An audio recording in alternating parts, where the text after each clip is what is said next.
Chapter 800, Someone's Secret Help. At the same time, in the Zhou mansion's tranquil orchid courtyard, a nanny was talking to Mrs. Zhou. According to Madame's instructions, we bribed the servants of the snow-blowing garden and opened the door for the couple. That Gu wife did indeed leave with a bag.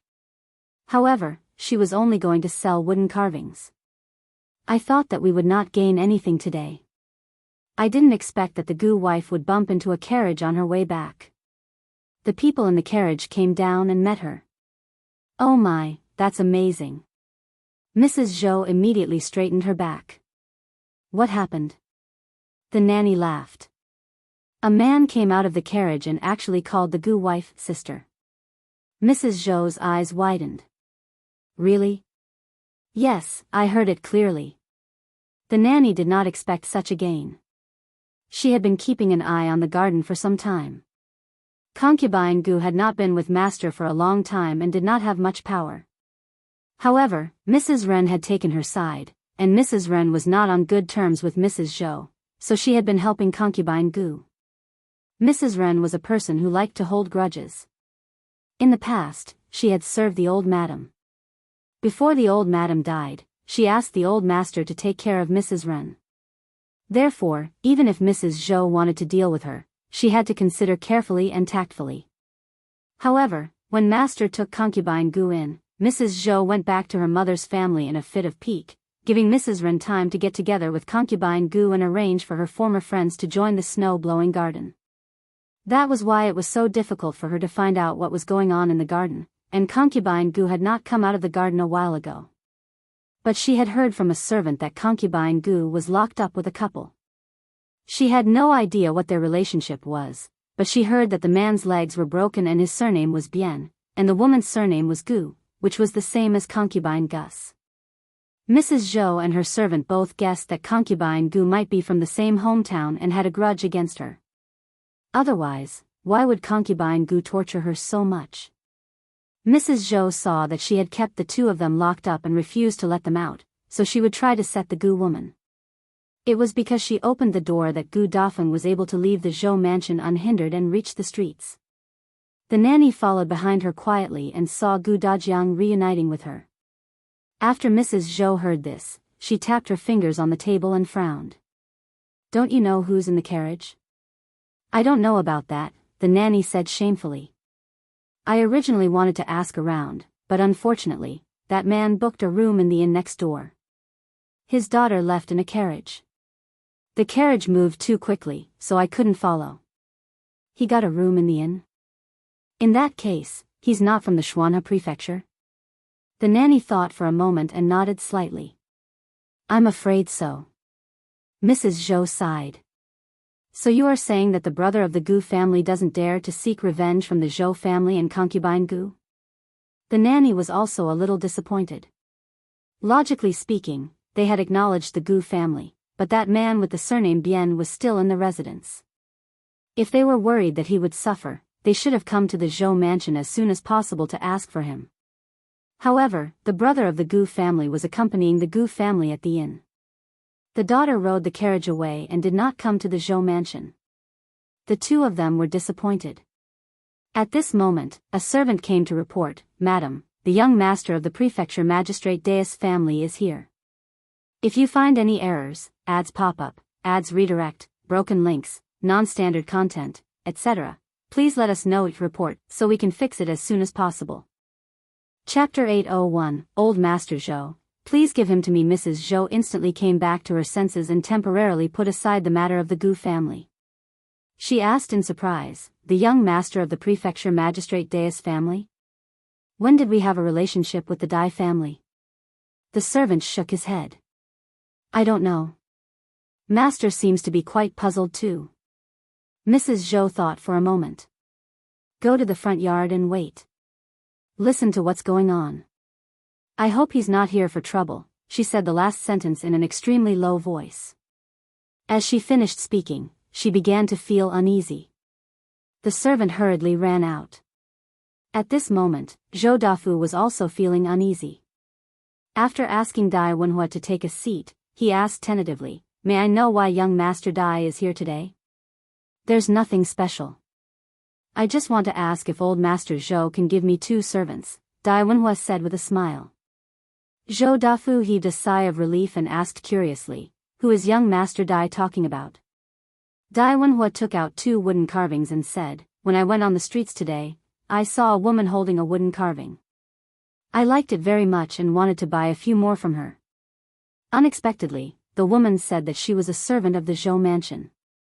This wooden carving was carved by her husband, so she couldn't sell it to me. Zhou Dafu was surprised. There was a servant in his residence who knew how to sculpt. He did not know that. He picked up the wooden carving that Dai Wenhua had placed on the table and took a closer look. It was indeed quite exquisite, but there was still a gap between it and the works of those real old craftsmen. It was rare for Dai Wenhua to like it. However, Dai Wenhua did not seem to see the doubt in his eyes. He sighed faintly and said as if he was recalling, I really like this wooden carving. I'm not afraid of old Master Zhou laughing at me. I learned it myself when I was young, but I wasn't good at it, so I put it down. Now that I see this wooden carving, I actually think of those things when I was young. I suddenly feel a little emotional, so I want to pick it up again and learn it. I can kill time in my spare time. Coincidentally, I met this sculptor who suits me, so on impulse, I came to ask old Master Zhou to give them to me. Zhou Dafu was stunned. So that was the case. His mind began to work quickly. He had no interaction with Dai Wenhua at all. Usually, it was harder than ascending to the heavens to climb up the Dai residence. This was a rare opportunity. Dai Wenhua only wanted 2 servants. Not to mention the servants that he had no impression of and were worthless, he would not have any objections even if Dai Wenhua wanted the servant beside him. Moreover, using these 2 servants to establish a relationship with Dai Wenhua would be very beneficial to him in the future. Seeing that he was silent, Dai Wenhua smiled and said, of course, it's fine if old Master Zhou can't bear to part with them. I'm just saying. Zhou Dafu was shocked and hurriedly said with a smile, young Master Dai, you must be joking. They're just 2 servants. How can I be reluctant to let them go? I'm a boor and don't understand these elegant things. This sculptor will be wasting his talent if he's with me. Only by following young Master Dai will he have a chance to be useful. I can't ask for more. Dai Wenhua had already come personally. If he didn't give the servants to him, he would be ungrateful. Old Master Zhou is indeed a reasonable person. Dai Wenhua took out 50 taels of silver from his sleeve and slowly pushed it over the table. This is the silver to buy them. I hope old Master Zhou will accept it. If you find any errors, ads pop up, ads redirect, broken links, non-standard content, etc., please let us know each report so we can fix it as soon as possible. Chapter 802, Oh no, he's going to inform them. Zhou Dafu hurriedly waved his hand. I can't accept the money. They're just 2 servants. I'll just give them to young Master Dai. That won't do, Dai Wenhua said meaningfully. If that's the case, they'll be criticized if word gets out. I don't want to be criticized behind my back for 2 servants. Zhou Dafu suddenly came back to his senses and thought of the prefecture magistrate Deus' identity. Indeed, giving gifts was one thing, but it couldn't be done openly. What if someone targeted the prefecture magistrate and reported him to the emperor? Wouldn't it mean that he had done something bad out of good intentions? Not only did he not let young Master Dai owe him a favor, but he also made people hate him. At the thought of this, Zhou Dafu shuddered on the spot and said with a serious expression, young Master Dai makes sense. We're doing a normal transaction. That's right. It's better to write it clearly in a contract. Without another word, Zhou Dafu asked the butler to bring a pen and paper over. He wrote down the contract that Bian Han and Gu Dafeng had been sold to Dai Wenhua, signed it, and gave each of them a copy. Dai Wenhua put away his copy in satisfaction, and a glint flashed across his slightly lowered eyes. That's right. It was a normal transaction, and the silver had been paid. In the future, don't ask me for favors just because you have given me 2 servants. I wouldn't admit it. Zhou Dafu had misunderstood and did not realize that he had fallen into Dai Wenhua's trap. He invited Dai Wenhua to drink tea, then asked someone to bring the servant with the surname Bian. The servant turned around to go, but he was stopped by steward Zhou halfway. "I'll go." The person sent by Mrs. Zhou happened to see it. He immediately ran back to the tranquil orchid courtyard and panted as he recounted the matter.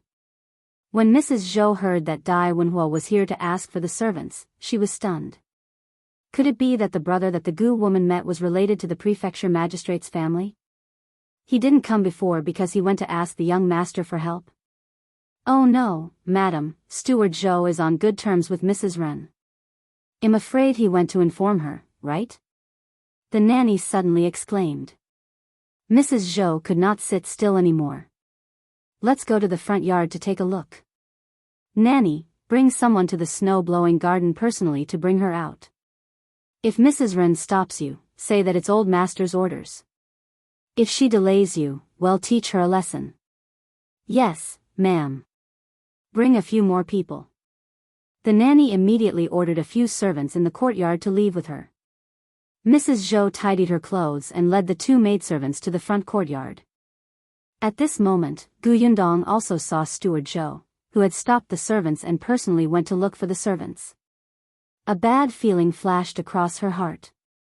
She whispered to Dai Wenhua, "I'll go to the toilet." Dai Wenhua knew that she must have something to do and immediately scolded, "I told you to drink less water before leaving. Come back quickly."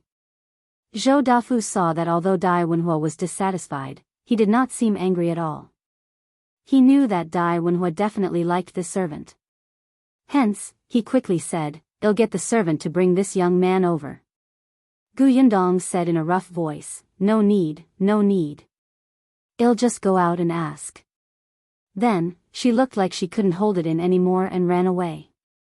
Zhou Dafu frowned slightly and hurriedly gave the butler a look. This was his residence.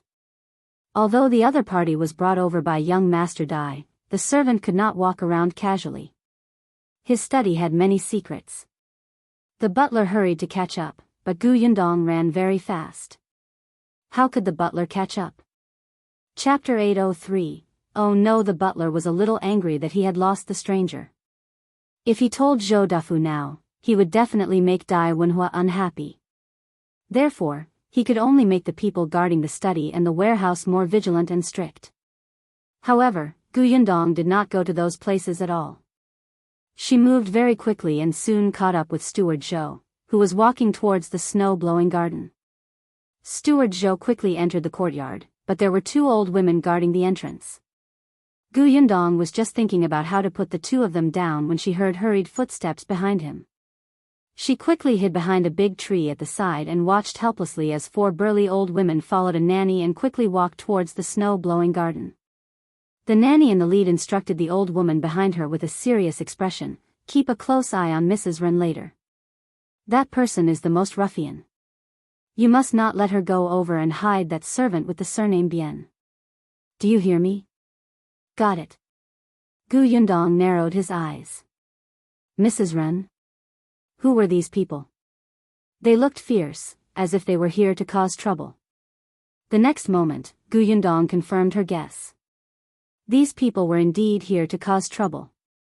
As soon as they reached the entrance of the courtyard, they were stopped by the old woman guarding the door. "What are you doing? This is the snow-blowing garden. You're not allowed to be impudent." The leading nanny did not stop walking at all. She said to the old woman behind her, "Shut their mouths and drag them to the side." "Yes." Then, two old women walked out and pounced on the two guards.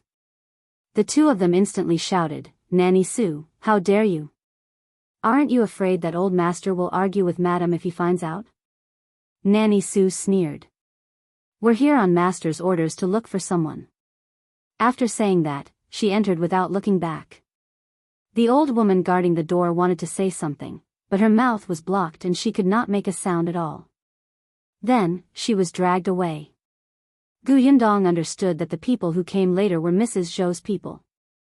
It seemed like Mrs. Zhou knew that Qiuyue was up to no good, so she took precautions in advance. It just so happened that she had helped Yundong.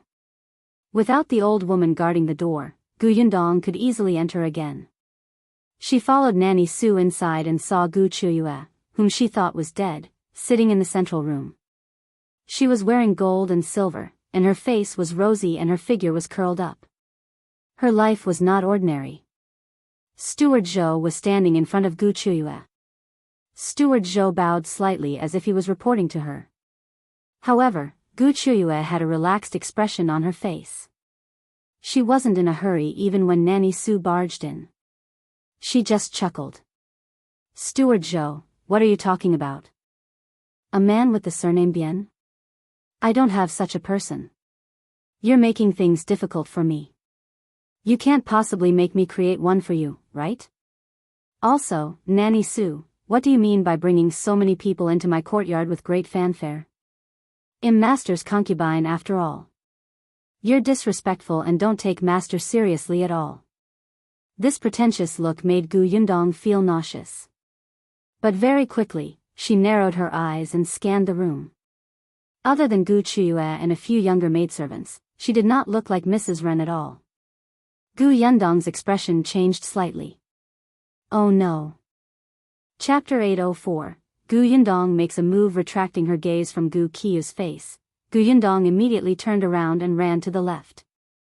Her movements were a little loud, causing the few old women standing behind Nanny Su to turn around. Unfortunately, before they could take a closer look, she had already disappeared. Yundong ran very fast. Eldest Aunt Gu had already told her about the layout of the entire snow-blowing garden before she came. She also knew where the room they were locked in was. Thus, Yundong recalled for a moment before heading straight to her destination. As expected, when she ran to the door of the second room in the small courtyard at the back, she saw a woman about the same age as Nanny Su hurriedly opening the lock of a room with two maidservants. Then, the two maidservants pushed open the door and entered. Mrs. Ren stood at the door to keep watch. Yundong heaved a sigh of relief. There was still time. She suddenly rushed forward. Mrs. Ren felt as if there was a gust of wind behind her. Just as she was about to turn around, she was hit hard on the shoulder. Before she could see who was behind her, her eyes rolled back and she fainted on the ground. Seeing this, Yundong immediately screamed, "Ah!" Mrs. Ren. The two maidservants in the room who were about to carry Bian Han out were shocked when they heard this. They hurriedly left him behind and ran out. Then, they saw the person lying on the ground. The two of them were shocked and lost for a moment. They quickly squatted down and called her, Mrs. Ren, what's wrong? Wake up. Yundong hid in a corner and was wondering if she should knock out the two maidservants when Nanny Su had already arrived with her people. She probably heard Yundong scream and ran over. She took the lead and walked the fastest. Steward Zhou cursed in his heart and followed them. On the other hand, Qiuyue was stumbling at the back because her clothes were too cumbersome. Seeing that they were here, Yundong decided to hide and observe the situation. Steward Zhou's expression changed when he saw Mrs. Ren lying on the ground. He asked, "What happened?" The two maidservants were dumbfounded and replied in fear, "Mrs. Ren fainted." Why did she faint out of nowhere? Nanny Su sneered. She probably fainted because she felt guilty after doing too many bad things and was too nervous. Then, she took the lead and walked towards the room in front of her. She asked Bian Han, "Is your surname Bian?" Bian Han's mind was still in a mess. He had been a little worried since Gu Dafeng left in the morning, but he could not move his legs and could only wait. However, who knew that the person who had originally said that she would be back at noon had not been around for 4 hours? Just as Bian Han was feeling worried, Mrs. Ren's voice came from outside the door. Immediately after, the door was opened and two maidservants came over to carry him away. Bian Han felt as if his brain was about to explode. There was only one thought in his mind: the matter of Dafeng sneaking out of the mansion had been discovered. However, before he could finish this thought, the two maidservants threw away their hands and ran out. Immediately after, a large group of people barged into the house. Nanny Su was a little disgusted. After all, Qiuyue was the one who used this room to lock people up. In addition, Bian Han was an injured person, so the smell in the room was a little unpleasant. She waved her hand and let the two old women carry Bian Han out. Then, she walked out of the door first. However, just as she was about to leave with Bian Han, Qiuyue stopped her with a furious look on her face. Chapter 805. She was here to hammer Concubine Gu to death. Nanny Su, what do you mean? This is my snow-blowing garden. How can it be *tch like you come and take people as you please? Qiuyue was furious. When she heard Steward Zhou say that someone had come to look for the servant with the surname Bian in her courtyard, she and Mrs. Ren immediately thought of Bian Han. Mrs. Ren immediately wanted to secretly take him away. Who knew that she was still a step too late? What was even more hateful was that Gu Dafeng was not in the house. She must have run out to cause trouble. She had really underestimated her. Nanny Su saw the man she needed. Since he was not secretly taken away beforehand, she was not in a hurry. She laughed and looked at Steward Zhou beside her. Steward Zhou, I didn't want to come in and take him away casually. Tell me, did old master ask you to come and bring this servant with the surname Bian out? Our madam saw that Steward Zhou came alone and heard that this person's legs were inconvenient, so she asked me to bring someone to help. Why, Steward Zhou, don't you appreciate it?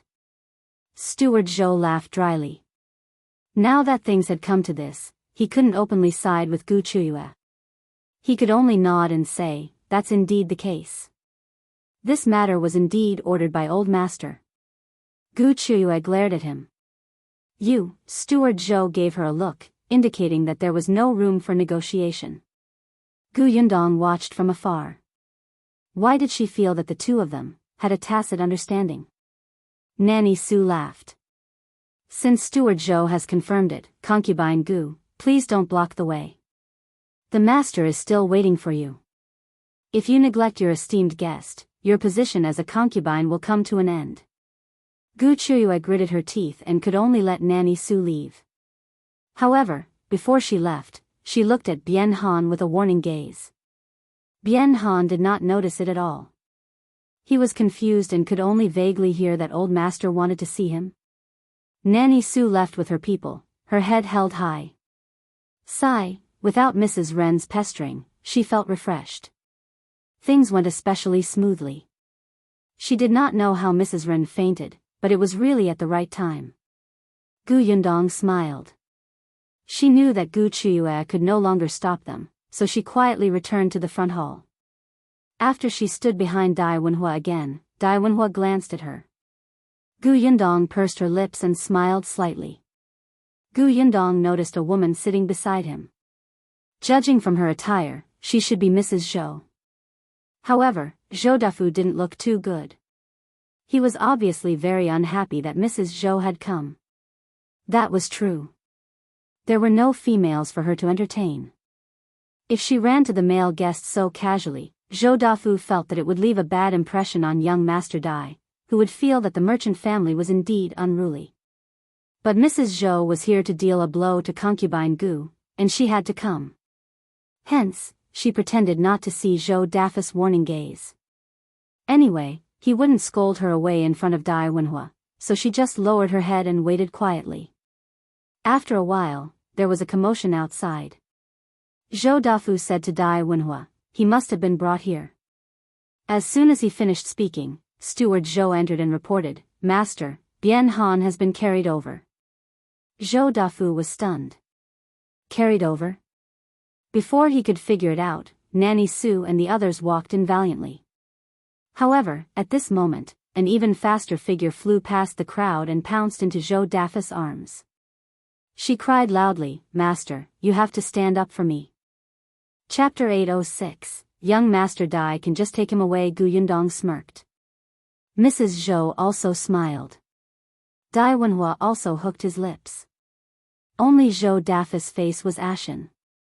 He pushed the person out and shouted angrily, What are you doing? There are esteemed guests here. Who asked you to be so unruly? Qiuyue was stunned. She felt extremely wronged, but she could still see clearly that there were many people standing in the hall. Mrs. Zhou was also there. At this moment, she was looking at her in a good mood. However, the disdain in her eyes was obvious, as if she was saying that a village woman was a village woman. Vulgar and stupid. Qiuyue felt extremely nauseous. Without Mrs. Ren by her side, she was at a loss and forgot that Steward Zhou had mentioned that there were guests at home. The man sitting on the other side should be the esteemed guest that Zhou Dafu mentioned, right? Qiuyue didn't dare to look at him at all. This person had a strong aura. He just sat there calmly and seemed to be even more terrifying than Zhou Dafu, who was standing. Qiuyue didn't dare to be presumptuous anymore. After apologizing, she stood at the side. Zhou Dafu glared at her before taking a deep breath and looking at Bian. The next moment, he frowned fiercely and took 2 steps forward. What's wrong with your legs? Bian was placed on the ground. After being tortured like this, his legs vaguely hurt, but he gritted his teeth and endured it. Master, my legs are broken. Yundong could tell and frowned slightly. However, Dai Wenhua said, since his legs are injured, why isn't there a stretcher to carry him? This is too much. Zhou Dafu hurriedly nodded. I was inconsiderate. Steward Zhou, why aren't you finding a stretcher? Yes, my lord. Even Steward Zhou had left. Qiuyue was instantly isolated and helpless. She started to panic. Zhou Dafu glanced at Bian and frowned. Which courtyard did this Bian come from? Why was he so sloppy? He didn't even have any good clothes. Although he was wearing clean clothes, they were too tattered. Coupled with his crippled legs, he looked like a beggar on the street. No, even a beggar was better than him. Could this young Master Dai have misunderstood that their servants were not living well? No, after young Master Dai left, he had to figure out who was in charge of this Bian guy. He was actually in charge of him to this extent. He was simply neglecting his duty and embarrassing him. Zhou Dafu secretly took a deep breath and turned to Dai Wenhua with a smile. He's here. Young Master Dai, see if it's him.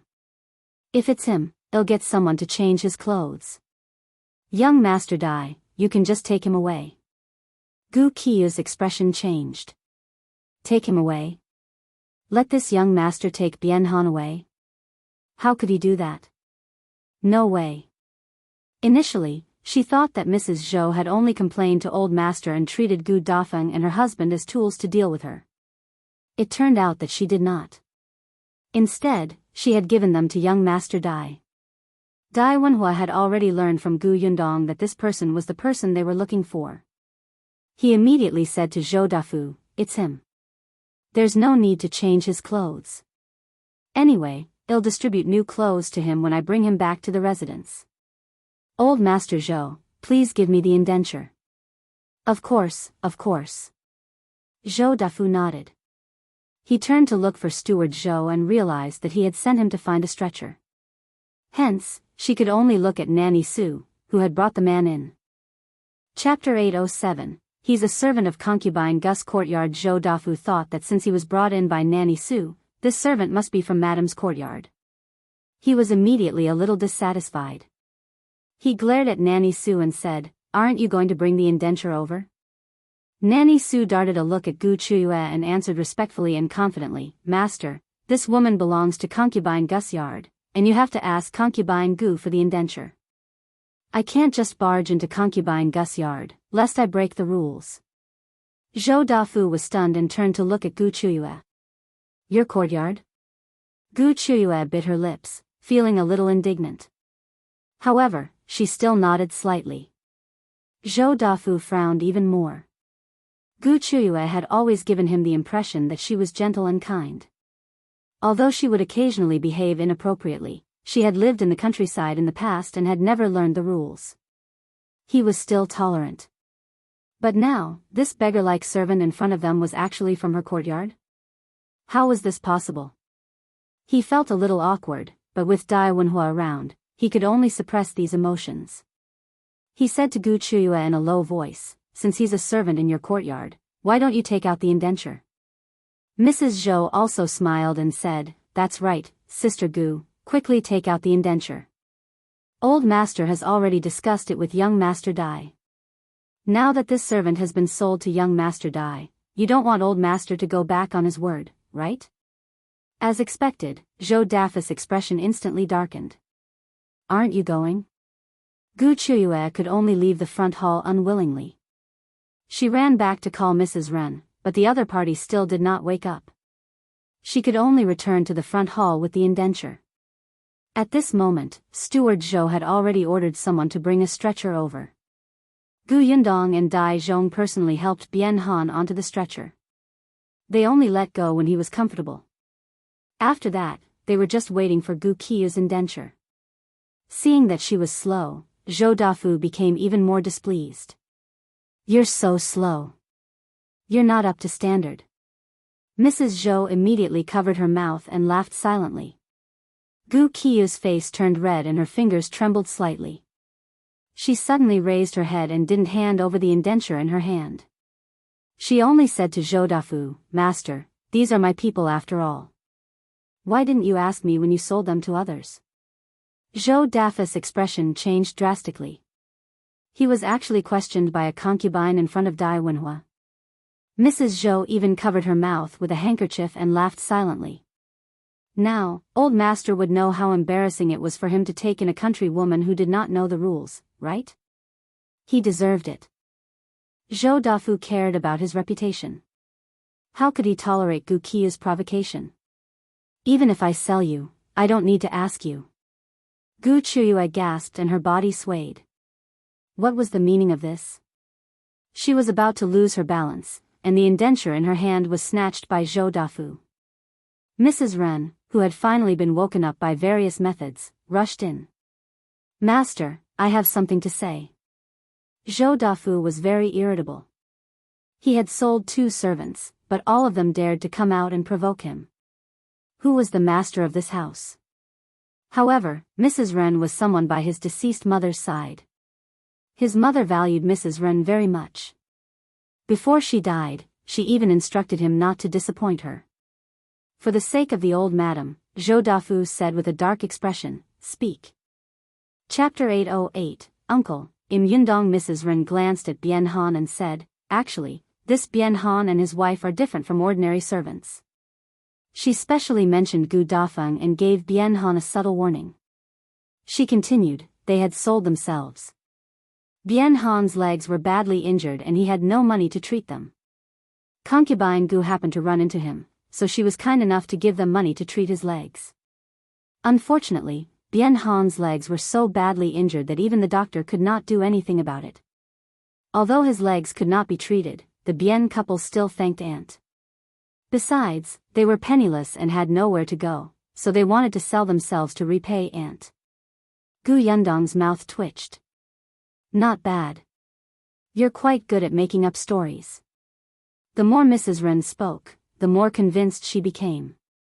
I am a kind-hearted woman, so I agreed. But Concubine Gu also said that she would not sell them out. If someone wants to sell them out one day, she has to agree first. Qiuyue heaved a sigh of relief. Indeed, with Mrs. Ren by her side, she had nothing to be afraid of. Hence, she immediately nodded in agreement, and tears welled up in her eyes. That's right.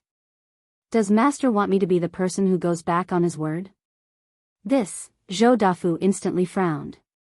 He looked at Dai Wenhua, who said with a smile, Actually, Mr. Zhou, you don't have to be so embarrassed. Since Concubine Gu said so, you can ask Bian directly. If he is willing, I can take him away. Zhou Dafu looked at Bian. What do you think? Mrs. Ren said, Bian, you have to think about it clearly. I think you still have to discuss this with your wife. Otherwise, this couple will be separated. Bian could tell and his face turned pale. Yundong could tell that she was threatening Bian with his wife. Unfortunately, Mrs. Ren and Qiuyue did not know that Dai Wenhua wanted to buy 2 people this time. Previously, when Steward Zhou went to inform Qiuyue, because time was tight, he did not have time to explain the cause and effect. He probably only said that someone wanted to buy Bian and did not even have time to explain the reason before going in. Later on, in the front hall, they talked about indentures a few times, but they didn't mention that there were two. Hence, Qiuyue and Mrs. Ren thought that Dai Wenhua only liked Bian Han and wanted to take him away. Even Bian Han himself thought so.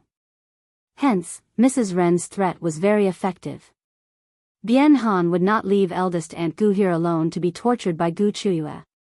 He was about to answer when Yundong suddenly tugged at his sleeve. Yundong was squatting in front of the stretcher in front of him. His back was facing Zhou Dafu and the others, and there was still some distance between them. Hence, she lowered her voice and said softly, "Uncle, Yundong. Shoo, don't look at me first." Bian Han was stunned. Yundong? He subconsciously followed Yundong's instructions. Then, Yundong's voice rang in his ears again. "Don't worry. I've already met eldest aunt. She's with my father now. Just say that you want to leave with young Master Dai." A hint of joy flashed across Bian Han's eyes.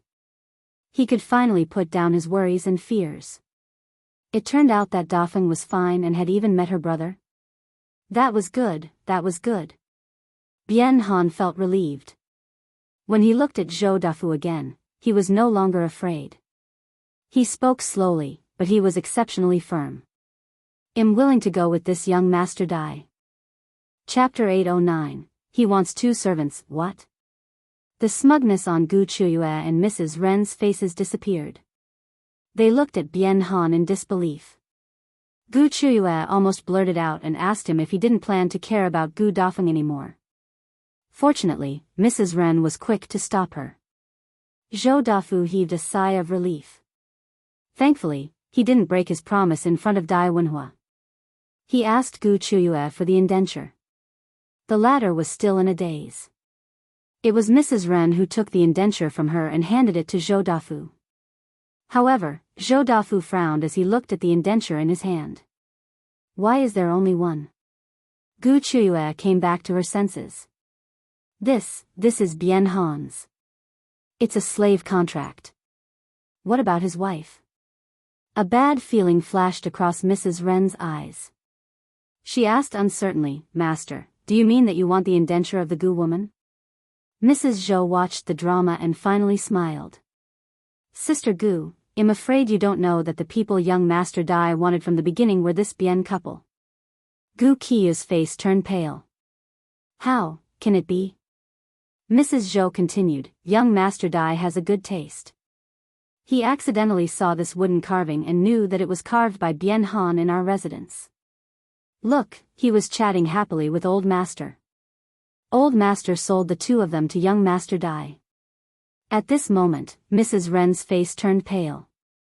Wooden carving, wooden carving? Could it be those wooden carvings that she secretly took out? Damn it, she shouldn't have been greedy.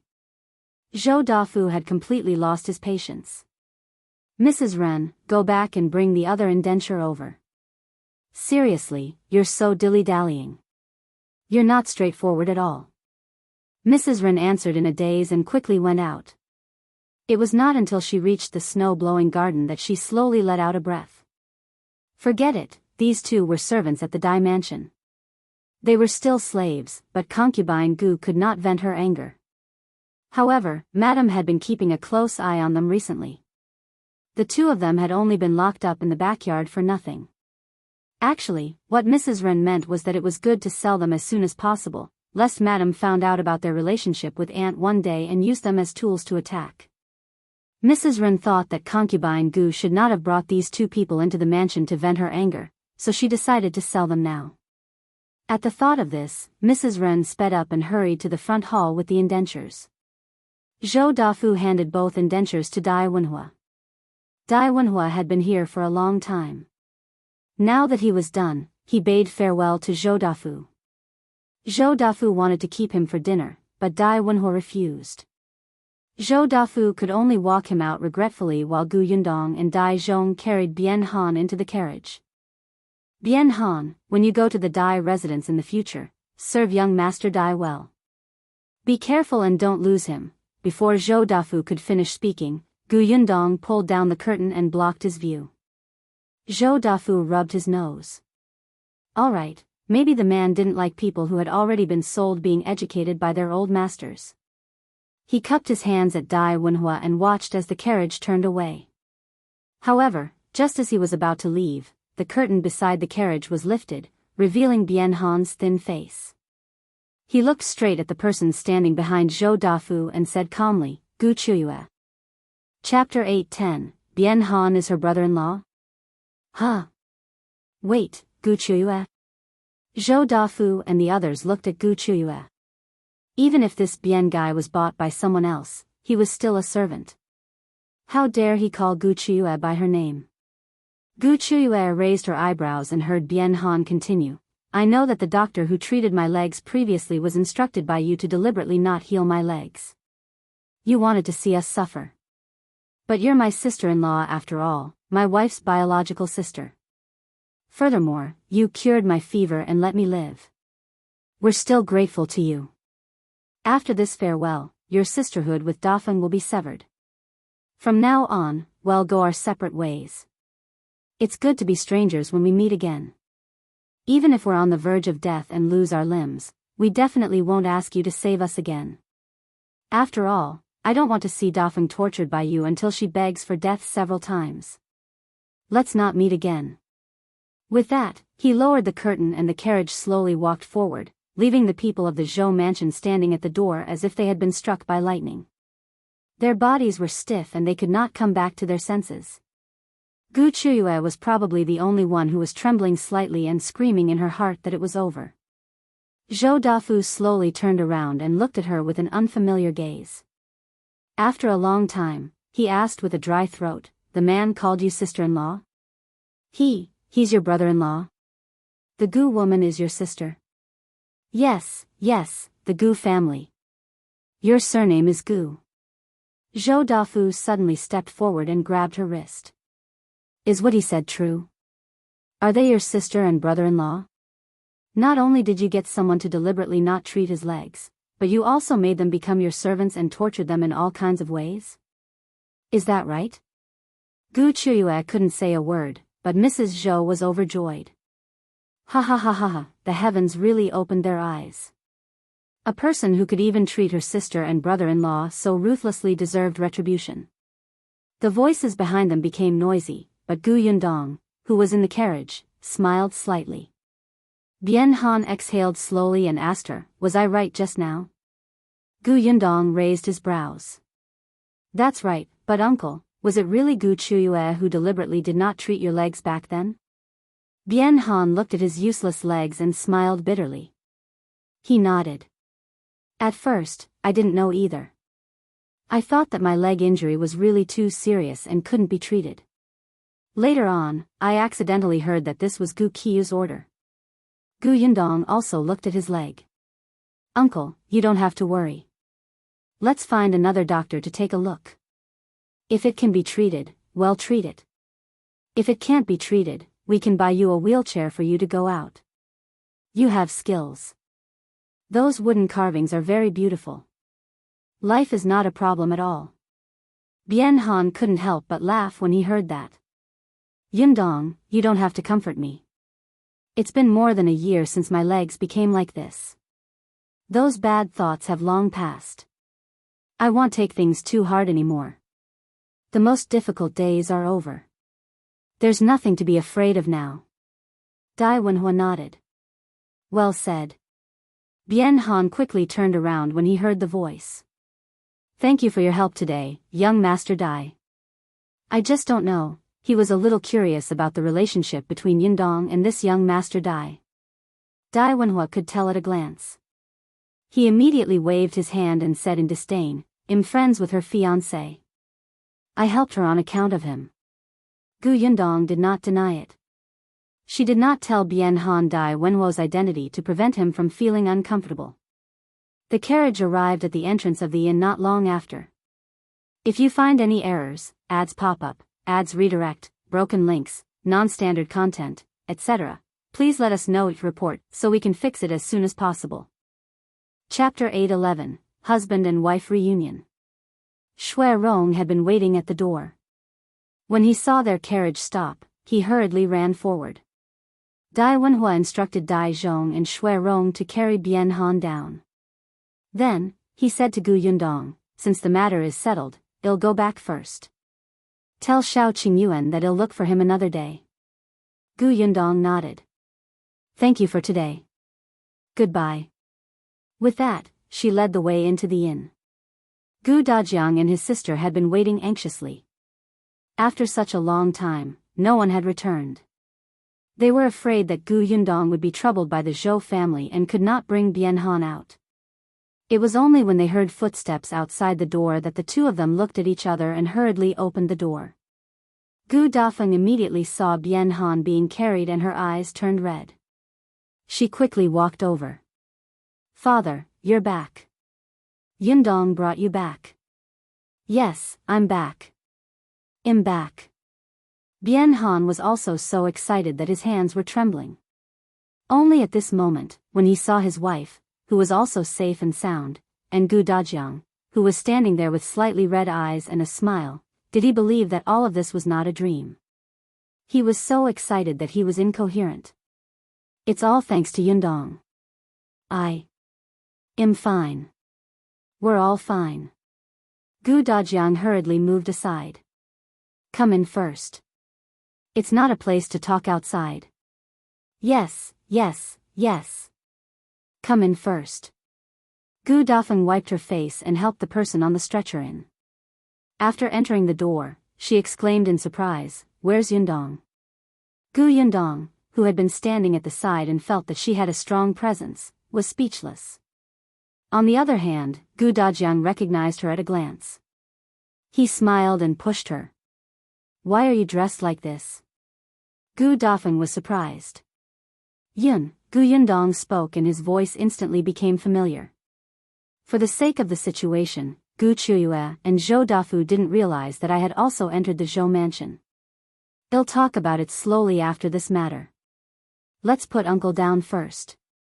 After placing her on the bed, Dai Zhong took his leave. Gu Yundong gave Shui Rong some instructions before he left. Only 4 people were left in the room. Gu Dafeng was still emotionally unstable. She grabbed Bian Han's hand and cried tears of joy. Father Bian patted her. It's all right. Aren't we already out? We won't go in again. Yes, eldest aunt, it's all in the past. As Gu Yundong spoke, she took out 2 pieces of paper. This is the indenture of the 2 of you. Tomorrow, we will go to the government office to eliminate this slave status. You will still be the same as before. Gu Yundong looked at the 2 of them and felt a little sad. In her impression, eldest aunt Gu used to be a straightforward person.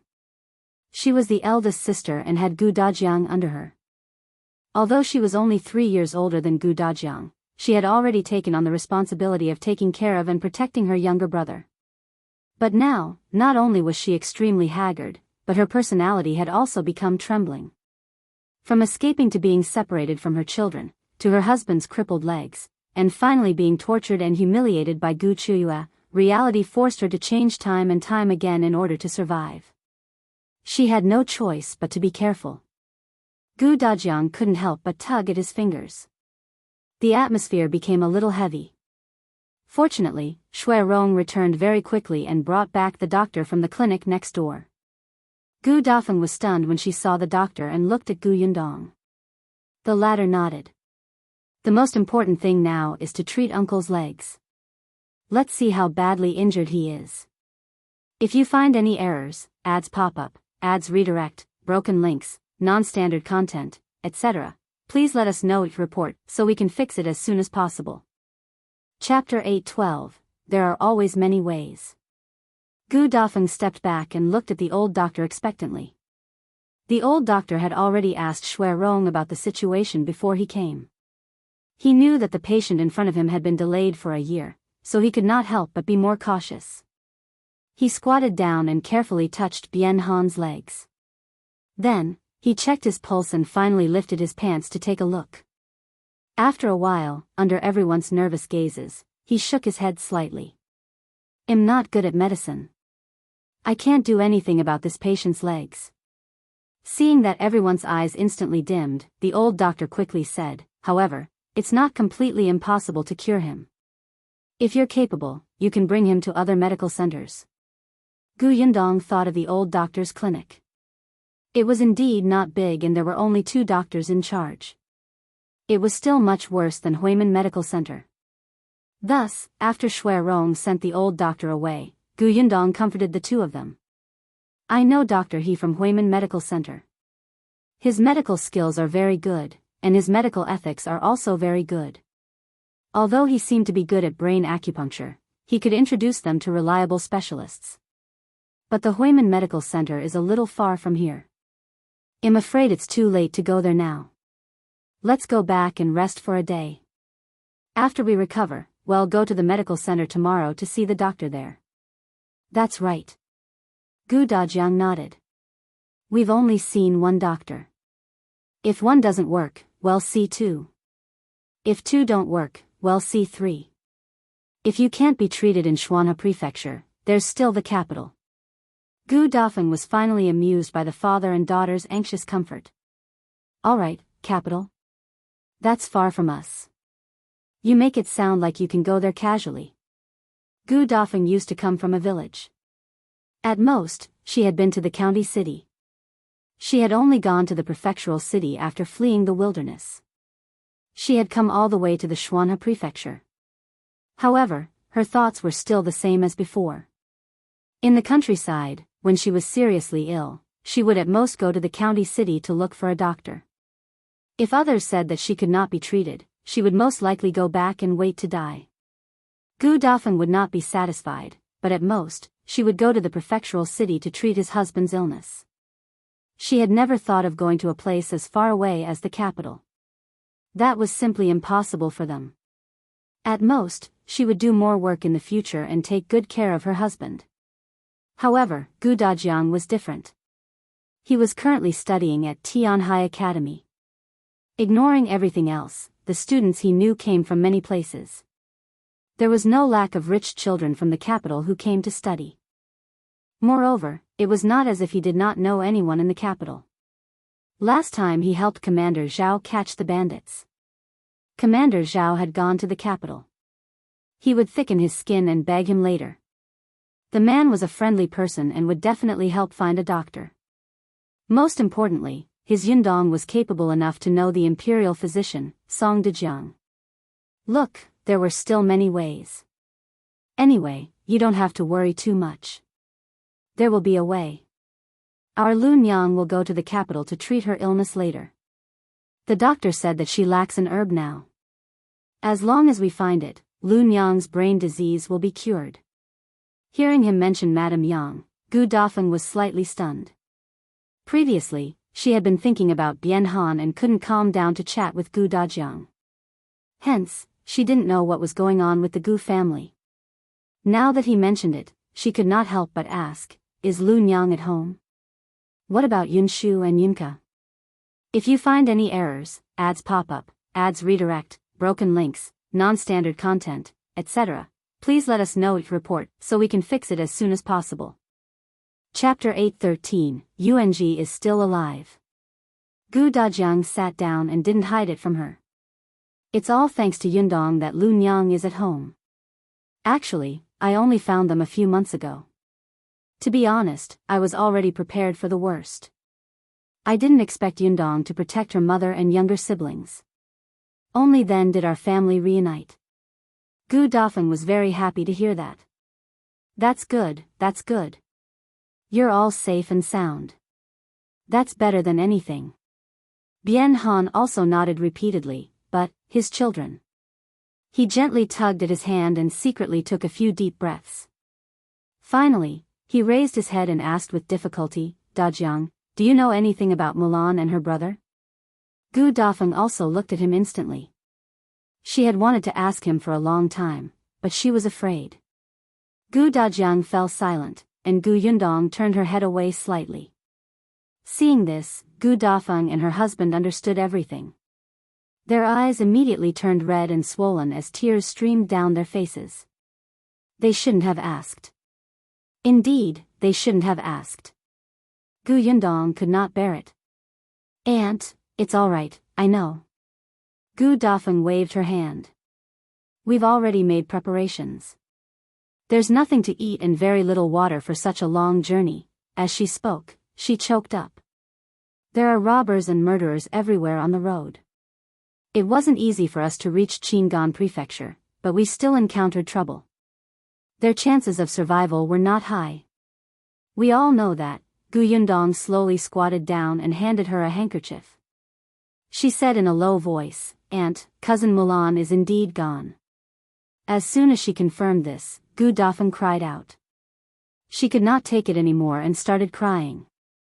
Gu Yundong let her vent her frustration and gently patted her back. After a long time, her crying gradually turned into sobs.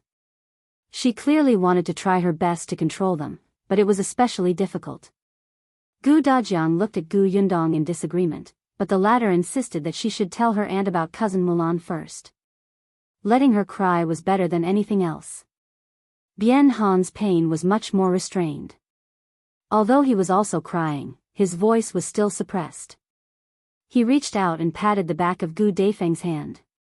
Stop crying. Let's not cry anymore. Ah.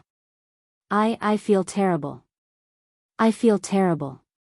Children died before their parents. Her 2 children were still so young. How could they be gone? How could they be gone? But Aunt, Yuanzhi is still alive. What did you say? Gu Dafeng raised her head abruptly. She felt like she was hallucinating. Bian Han also looked at Gu Yundong in surprise. Gu Yundong said, Yuanzhi is still here. He was brought back to Yongning Prefecture by the Ding family. I brought him here. He's in the prefectural city now. We'll be able to see him when we go back later. Oh really? Are you serious? Gu Dafeng grabbed Gu Yundong's shoulder. The anticipation in her eyes made her exert force. Gu Yundong did not feel any pain. She just smiled and nodded. It's true. He's in the prefectural city. He's alive. Yuanzhi is still alive. He is still alive. There were still tears in Gu Dafeng's eyes as she looked at Father Bian, who was trembling with excitement. She didn't know whether to laugh or cry. Her mood fluctuated. A moment ago, she felt that the sky was about to collapse. Now, she was told that Yuanzhi was still around. In the end, the couple hugged each other and cried. It was almost dark when Gu Yundong brought the 2 of them into the carriage and went home. If you find any errors, ads pop up, ads redirect, broken links, non-standard content, etc., please let us know it report so we can fix it as soon as possible. Chapter 8:14, Family Reunion. Yes, home. After being separated for more than a year, they could finally go home. The carriage rumbled all the way to the small courtyard. Gu Dafeng and Bian Han, who were in the carriage, were much calmer. However, at this moment, they still clasped their hands tightly, nervous and expectant. It was not until the carriage stopped at the door that the waiter entered that they looked at each other and alighted from the carriage. Shui Rong wanted to carry Bian Han, but he was stopped by Gu Dajiang. He bent his back and carried Bian Han down from the carriage. Gu Dafeng stood at the entrance. She clenched her fists and secretly took a deep breath. The door was opened from the inside. Lu Xing quickly helped remove the threshold and let the carriage in. The people in the house heard the commotion and there was a series of banging sounds. Immediately after, someone ran out quickly. As he ran, he shouted, Father, eldest sister, you actually went out early in the morning. You didn't wait for us to wake up. You're too bad. Eldest uncle, cousin, we got to know many people today. There are really students nearby. They even said that Tianhai Academy is very beautiful. Can we go tomorrow? Gu Young's legs were short and she ran slowly. She shouted as she struggled to rush out, slow down. Wait for me, or I'll be angry. The few of them rushed out. Yunshu immediately ran in front of Gu Yundong and did not have time to see the others clearly. Bian Yuanzhi, on the other hand, was a step too late and shifted his gaze to the side. Then, he was stunned. He looked at the familiar figure who always appeared in his dreams standing beside Yundong. He looked at the man who was lying beside Gu Dajiang and looking at him eagerly. His expression became dazed. Gu Dafeng and Bian Han had already washed up before they came back. Although they looked thinner and haggard, as their son, how could Bian Yuanzhi not know them? He staggered and was almost knocked down by Yunka, who rushed out from behind. The young lady quickly stopped in her tracks. Cousin Yuanzhi, although I told you to slow down, you don't have to stop. However, Bian Yuanzhi didn't seem to hear him. He just stared ahead with tears in his eyes. The little girl turned around and saw large drops of tears falling from his eyes. She was shocked on the spot. Eldest sister, cousin, he cried because of me. Gu Yundong did not know whether to laugh or cry, but because of this sentence, Gu Dafeng rushed forward and hugged Bian Yuanzhi. Yuanzhi, I finally see you. Bian Yuanzi's hands were trembling and he did not dare to touch her. He heard Gu Dafeng's hoarse sobbing. He looked up at Gu Yundong in confusion, as if he wanted to ask her if it was true. Gu Yundong stepped forward and patted the confused Gu Young's head. She whispered to Bian Yuanzhi, "You're not dreaming. Your parents have been found and they're back." Bian Yuanzi's tears fell even harder. He reached out his hands and hugged Gu Dafeng's neck. Finally, he raised his head and cried. "Father, mother, where did you go? Where did you go? I thought I would never see you again in my life. I was so afraid. I was so afraid that you would leave me behind." Gu Dafeng hugged his small body and swayed slightly. "Don't be afraid. I'm here. I'm here. I won't let go of your hand again. Don't be afraid." Bian Yuanzhi cried even harder. Bian Han lay on Gu Dajiang's body and really wanted to go over and hug the mother and son. However, he had no choice but to wipe his tears and laugh. If you find any errors, ads pop up, ads redirect, broken links, non-standard content, etc., please let us know it report so we can fix it as soon as possible. Chapter 8:15, Yuanzhi needs father and mother. When the mother and son were done crying, Gu Dafeng finally stood up with Bian Yuanzhi in her arms. She was too thin and weak. When she got up, she felt a little dizzy. Gu Yundong quickly reached out to support her and said, "Let's go in first." "Okay, let's go in first." The few of them entered the central room and sat down. Gu Yunka opened her round eyes and looked curiously at eldest Aunt Gu. She was also extremely sad from Bian Yuanzi's crying just now. After crying for a while, her eyes were still sparkling. Gu Yunshu had some impression of his eldest aunt and uncle, so he obediently went over to greet them. Seeing this, Gu Yunka obediently greeted them under eldest sister's introduction. Gu Dafeng looked at the well-behaved children and felt her heart heat up. She said, "I," a few times. Bian Yuanzhi was still in her arms. He had cried too hard just now and had yet to recover. Coupled with the fact that he had just met his parents after a long time, he only wanted to be an insensible child who refused to let go of his parents. It wasn't until a pair of hands appeared on his head that he slowly raised his head and looked at Bian Han. "Father," Gu Dajiang placed Bian Han on the chair beside him. He looked at his son, who had grown much taller than a year ago, and felt especially grateful. Bian Yuanzhi slowly calmed down. However, when his gaze shifted to Bian Han's legs, he suddenly stopped. "Father, your legs, I'm fine. I just suffered a small injury." Bian Han didn't want him to worry too much, so he casually said. Then, he changed the topic. "Yuanzhi has already grown up." Father almost couldn't recognize him. "I haven't grown up yet. Yuanzhi still needs parents." Gu Dafeng almost cried again. She felt extremely guilty and self-reproachful. It was the same for Bian Han. If he had dodged in time, his legs wouldn't have been injured, and he wouldn't have had to ask Qiuyue for help because of his fever. He wouldn't have been trapped in the Zhou mansion. Otherwise, he would have brought his wife back to Yongning Prefecture and reunited with his son. He was disappointing. "All right, stop crying. Look at all of you. Your eyes are swollen tomorrow. Hurry up and wipe your faces. Let's eat first. Gu Dajiang interrupted the sad atmosphere and asked Auntie Nyo to serve the food. The Gu family had always made a lot of dinner. Auntie Nyo's status in the previous master's family was not high, so she did not have the chance to show off her culinary skills. After arriving at the Gu family, she could finally show off her skills. Especially since Miss did not hide anything and told her the cooking methods of several dishes, Auntie Nyo was the happiest in the kitchen every day. Especially since the master's family had returned yesterday. Unfortunately, they came back late and she did not have time to prepare many dishes. Coincidentally, she would make more today. Hence, with the addition of Gu Dafeng and her husband, the food on the table was still more than enough. The family had just walked to the reception hall and sat down when they heard the news that Shao Qingyuan was back.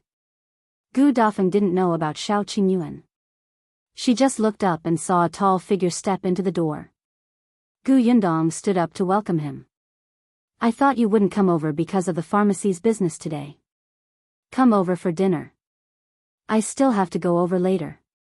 After Shao Qingyuan finished speaking, he saw two unfamiliar figures. Gu Yundong quickly introduced them to each other.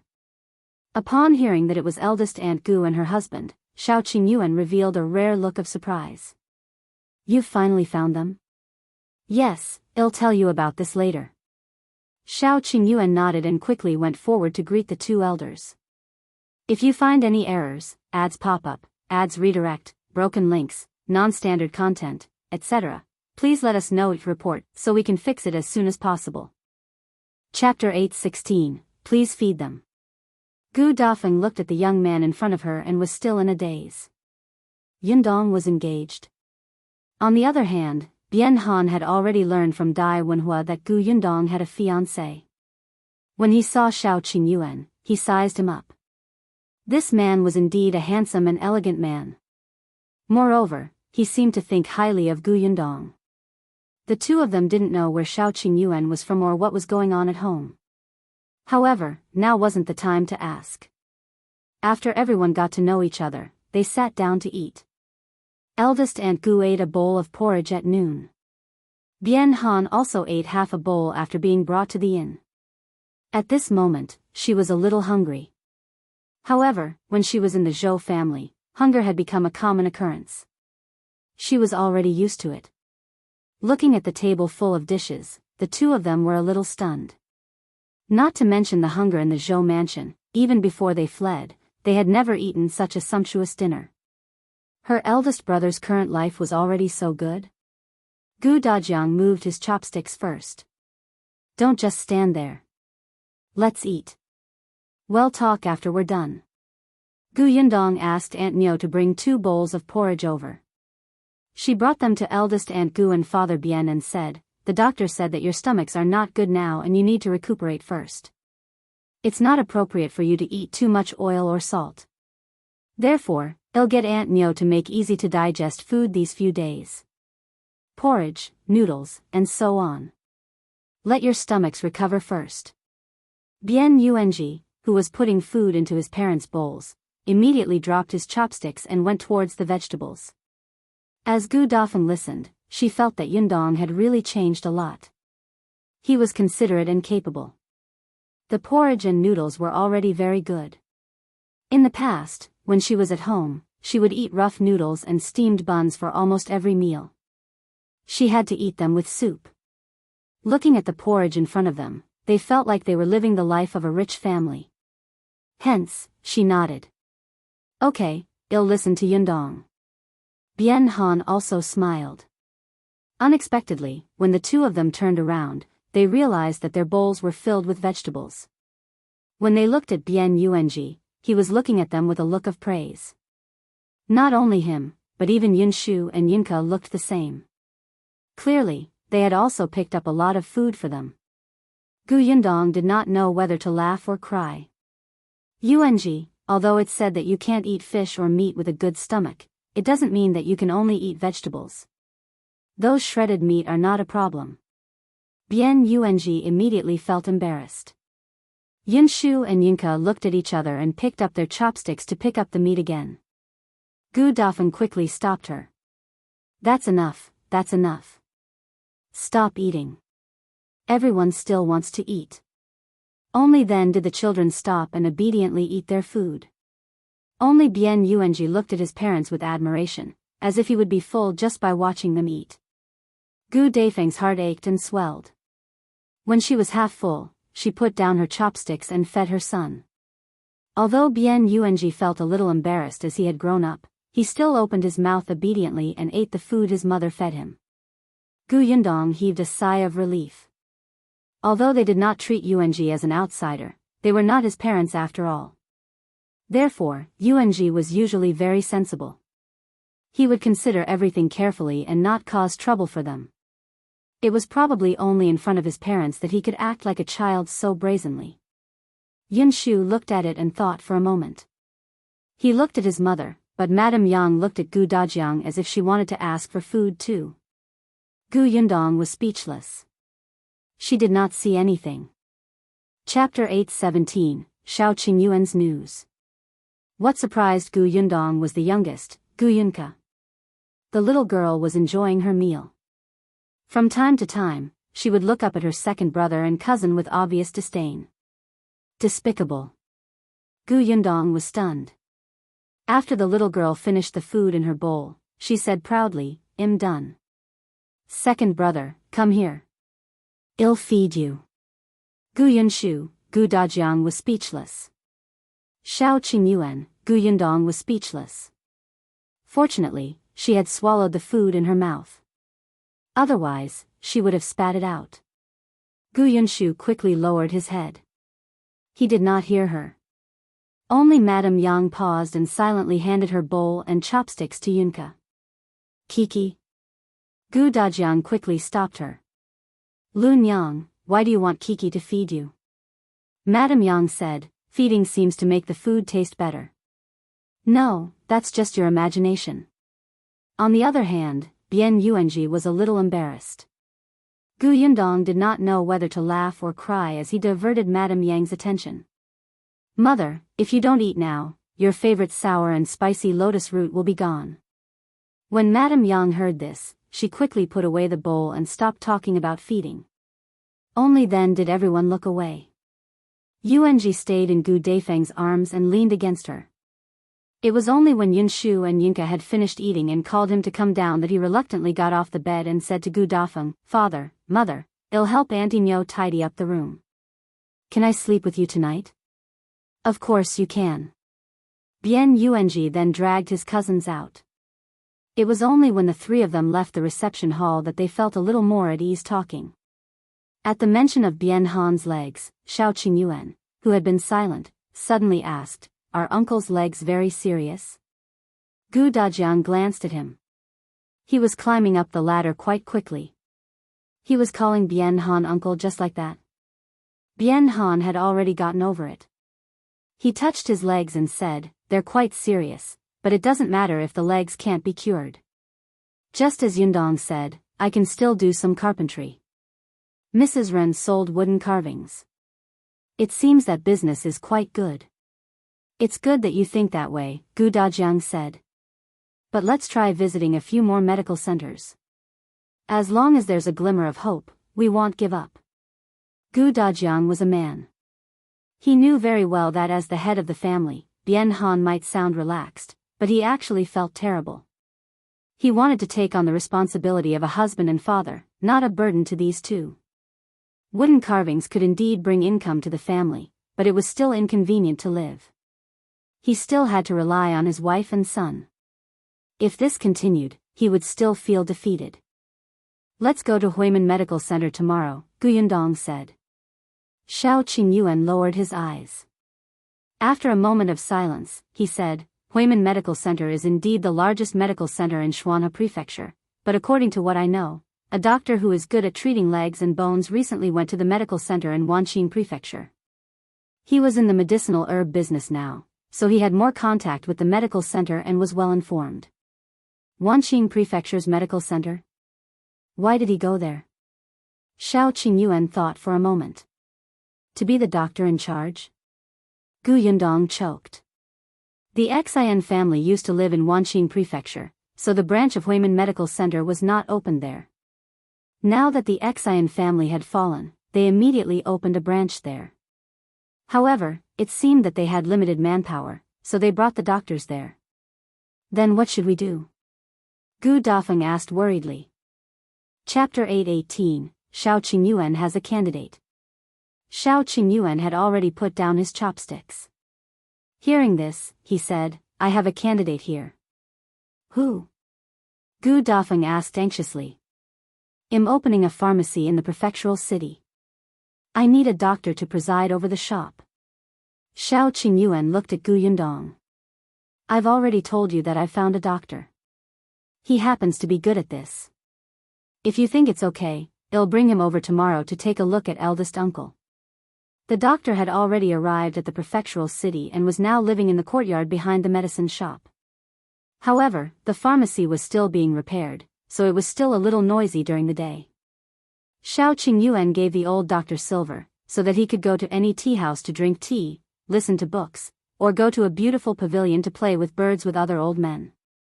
However, the doctor was not interested in these things. After he came to the prefectural city, he went to the nearest medical center to discuss medicine with them. Today was the first day. It was said that he had been scolded. When the old doctor returned, he complained to Shao Qingyuan that lousy medical center was not good at all. The doctors inside were useless and arrogant. Shao Qingyuan suggested that he go to Huimin Medical Center to take a look. The old doctor planned to go there tomorrow. But there were patients here, he thought. The old doctor would definitely be more willing to treat people. Shao Qingyuan had always been reliable. Gu Yundong knew that if that doctor did not have any ability, he would definitely not have suggested it. Therefore, her eyes immediately lit up.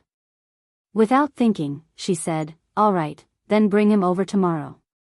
With the matter settled, the few of them heaved a sigh of relief. After dinner, Shao Qingyuan went back. The small courtyard was not very large. There were only a few rooms. It was already a little crowded for Yuanzhi and Yunshu to come, let alone eldest Aunt Gu and her husband. Since there was no place for Shao Qingyuan to stay, he had to return to the pharmacy. After he left, Gu Dajiang let the two of them rest. After a long day, their emotions fluctuated. They cried and laughed at the same time, and most of their energy had disappeared. They were indeed very tired. She returned to her room and slept on the soft bed. Her son also returned to her side and lay between the two of them. Even though she was very tired, she could not fall asleep. After a long time, Bian sighed. I didn't expect to leave the Zhou residence and see Yuanzhi again. Gu Dafeng nodded. She really thought that she would be busy in the Zhou mansion for the rest of her life and be tortured by Gu Qiuyue until the day she died. Bian Yuanzhi was sleeping in the middle. He looked at his parents and smiled in satisfaction. Gu Dafeng reached out and rubbed his head. Yuanzhi, tell father and mother how you've been living for the past year. Also, your sister. At the mention of Bian Mulan, Yuanzhi was still very sad. He whispered about what happened after he was separated from them. From the moment Bian Mulan couldn't take it anymore and entrusted him to the Ding family before she died, to the time when the Ding family was unwilling to continue raising him and sent him to the old Gu family in Gu village. As for his days in the Gu family, he did not elaborate. However, Gu Dafeng had long known what the old Gu family was like. She also knew how difficult Yuanzi's life was. Later on, Gu Yundong came to the Gu village and deliberately plotted for the Ding family to bring him out of the old Gu family. His difficult days finally ended. In the end, Gu Yundong went to the place where Bian Mulan had died. She moved her urn out and brought it back to Yongfu village for burial. Speaking of this, the family felt sad again and cried fiercely. Chapter 8:19, Those Things. At this moment, Gu Dafeng was especially grateful to Gu Yundong. Your cousin has really done too much for us. Yes, my cousin is very powerful. On the way to escape, Aunt and Yunshu and Yinka came to Yongfu village under my cousin's protection. Eldest uncle was also found by my cousin. My cousin does many more things. Speaking of Gu Yundong, Yuanzhi's eyes were filled with admiration. Gu Dafeng and Bian Han looked at each other lovingly. Yes, you have to be as good as your cousin in the future. Bian Yuanzhi nodded hurriedly and began to talk about the days when he came to Yongfu village. He said that he met Yunshu's teacher as soon as he arrived in the county city. Then, his cousin asked the teacher to take him in as a student. Gu Dafeng and her husband were stunned. What did you say? You went to school? Yes, my cousin said that you don't have to take the imperial examination, but you have to know how to read. If you study hard, your future will definitely not be bad. I'm studying in the county school with Yunshu now. Our teacher is very impressive. He used to be the top scholar and has very strict requirements for accepting students. Yunshu studied well and was chosen by the teacher. However, I don't even know how to read, so my cousin spent a lot of effort to get the teacher to accept me. Gu Yundong expressed that she did not. Gu Dafeng and her husband were stunned. Although Gu Yundong had told them some things today, she had never mentioned that Yuanzhi was going to study in a school. Moreover, this school was not one of the small private schools in the village. The teacher was a big shot. Gu Dafeng was speechless. Who would have thought that Yundong would give Yuanzhi what she wanted to offer but could not afford? Bian Yuanzhi was still talking. He said that the Gu family now had a workshop in Yongfu village and had more than 100 long-term workers. He also mentioned that there was a shop in the county city. Not long ago, she had opened a shop in the prefectural city and a milk tea shop with someone. It was also said that eldest uncle had entered the best school in the Shuanha prefecture to study and had been personally assessed by the mountain elder. The person who introduced him was the top scholar of their school. He also said that Shao Qingyuan was highly skilled in martial arts. When Shao Qingyuan was questioned by eldest uncle, he stood at the entrance motionlessly under the sun and rain. Shao Qingyuan treated his cousin and treated them very well. He even said that his cousin had made super delicious cake and candy. Not only did they like it, but even their classmates liked it. He also talked about many things that he had experienced after coming to Yongfu village. Gu Dafeng and her husband were shocked at first, but then they became numb. They felt that many things in their minds had been overturned. They could tell that their eldest brother's family already had some assets now. If their eldest brother could afford a carriage and servants, their lives would definitely be worlds apart from before. However, the difference was not to this extent. Why did it sound like their eldest brother was even more powerful than the Zhou mansion that trapped them and made them tremble in fear? The impact was a little huge, and the couple could not maintain their expressions. In the end, Yuanzhi was too tired and fell asleep as he spoke. Only then did the two of them close their eyes and fall asleep. It was probably because they slept too late and had not slept so peacefully for a long time, so they woke up a little late the next day. The Gu family did not disturb them. It was only when Shao Qingyuan brought the old doctor and shouted for the patient the moment he entered that the family of three got up. The three of them immediately felt a little embarrassed and quickly got up to leave. When they came out, everyone saw that their eyes were red and swollen. They knew that they must have cried again last night, so no one said anything. Chapter 820, Dr. Xiong. The old doctor's surname was Xiong, and he had a bear-like temper. However, he was a very professional doctor. He could not wait to see the patient before he finished his tea.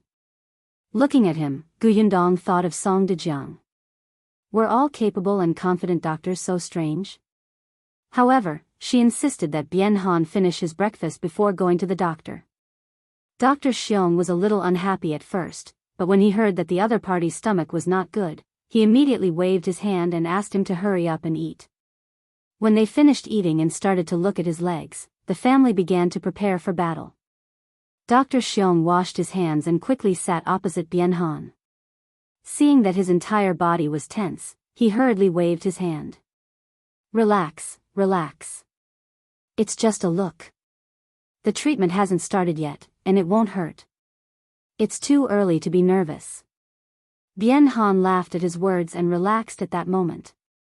Unexpectedly, in the next moment, Dr. Xiong knocked on his leg. He didn't know where it hit. Although it was just a light knock, it immediately hurt so much that tears were about to come out, and cold sweat kept flowing out. The others' hearts tightened. Bian Yuanzhi hugged Dr. Xiong's hand. "Don't hit me. It hurts too much." Dr. Xiong's mouth twitched. "Then do you still want me to treat your father's legs?" Yundong was not good at medicine, but she knew that she could not disturb the doctor's treatment, so she pulled Yuanzhi over. Only then did Dr. Xiong continue to check. Bian Han's nerves tensed up again, afraid that he would do it again. However, Dr. Xiong did not do anything unexpected after that. After checking the legs, he retracted his hand and lowered his head in thought. Everyone looked at him, but no one said anything to disturb him. However, his silence made people a little anxious. It was Shao Qingyuan who asked him, "Can the legs be treated?" Oh, they can be treated." "Really?" Gu Dafeng was instantly excited. She clenched her fists and looked at Bian Han. "Father, did you hear that? Dr. Xiong said it can be treated." Bian Han nodded repeatedly. How could he not be happy that his legs could be cured? "Then, Dr. Xiong, what do we need to prepare? Do we start treating him now?" Gu Dajiang was equally excited. Dr. Xiong glanced at everyone and said, "Whether the legs can be treated or not, we still have to ask for his opinion." What do you mean?" "His legs can be treated, but it's painful to treat them. I'm afraid you won't be able to withstand it." "How so?" Dr. Bear shrugged. "First, we'll have to break his bones again, then set them back together." "Break his bones again?" Everyone gasped. Gu Dafeng recalled the miserable cry of pain when her husband's legs were broken by a horse. Her face instantly turned pale, and her body trembled slightly. Others might not know, but Gu Dafeng did. Although Bian Han was a man, he was actually especially afraid of pain. Dr. Xiong could also see this. The light tap just now was enough to make Bian Han break out in cold sweat and tremble in pain. The pain of having his bones broken again was really unbearable for him.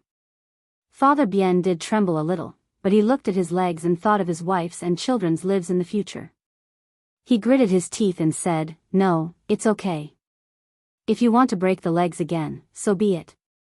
I can endure it." He could endure it? His voice was trembling. Bian Han took a deep breath and looked at everyone's worried gazes. Finally, his gaze landed on Dr. Xiong. He closed his eyes and said, Come, let's break them." Dr. Xiong was speechless. Now is not the time. Chapter 821, Warm and Harmonious Atmosphere. Everyone was stunned again. Why? His body is still too weak now. Didn't you just say that his stomach isn't good either? At the very least, we have to wait until his body recovers and his spirit is strong before I can start treating him. Wouldn't that mean that he would have to worry for a while? Bian Han trembled again. However, he still had to listen to the doctor. Dr. Xiong continued, "Rest well during this period of time. I'll come to see you in a few days. When I think your body is good enough, we'll treat your legs." All right. Bian Han looked at Gu Dafeng, looking like he wanted to cry but had no tears. Gu Dafeng hesitated a few times, but she could not say anything. After seeing Gu Dafeng, Dr. Xiong took her pulse and confirmed that she was also weak and needed to recuperate with Bian Han. Then, he prescribed a few medicinal cuisines and got someone to make them for them. Gu Yundong was surprised. This Dr. Xiong was indeed very capable. He actually knew medicinal cuisine. After the matter was resolved, Dr. Xiong left the Gu family, leaving the entire family behind. They did not know if they should be happy or worried. However, the medicinal cuisines that Dr. Xiong mentioned needed to be studied carefully. Auntie Nyo took the list. Still, she couldn't read very well, especially since Dr. Xiong's handwriting was flamboyant.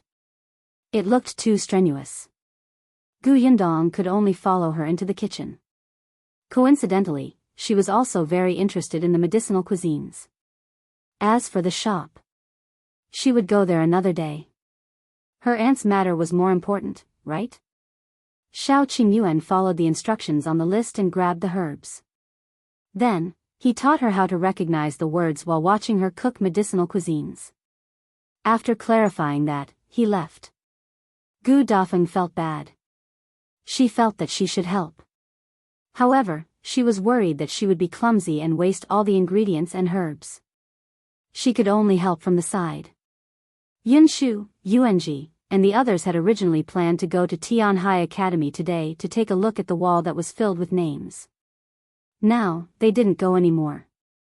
The two of them surrounded Bian Han and chatted non-stop. They used clumsy words to comfort him not to worry. His legs would be cured.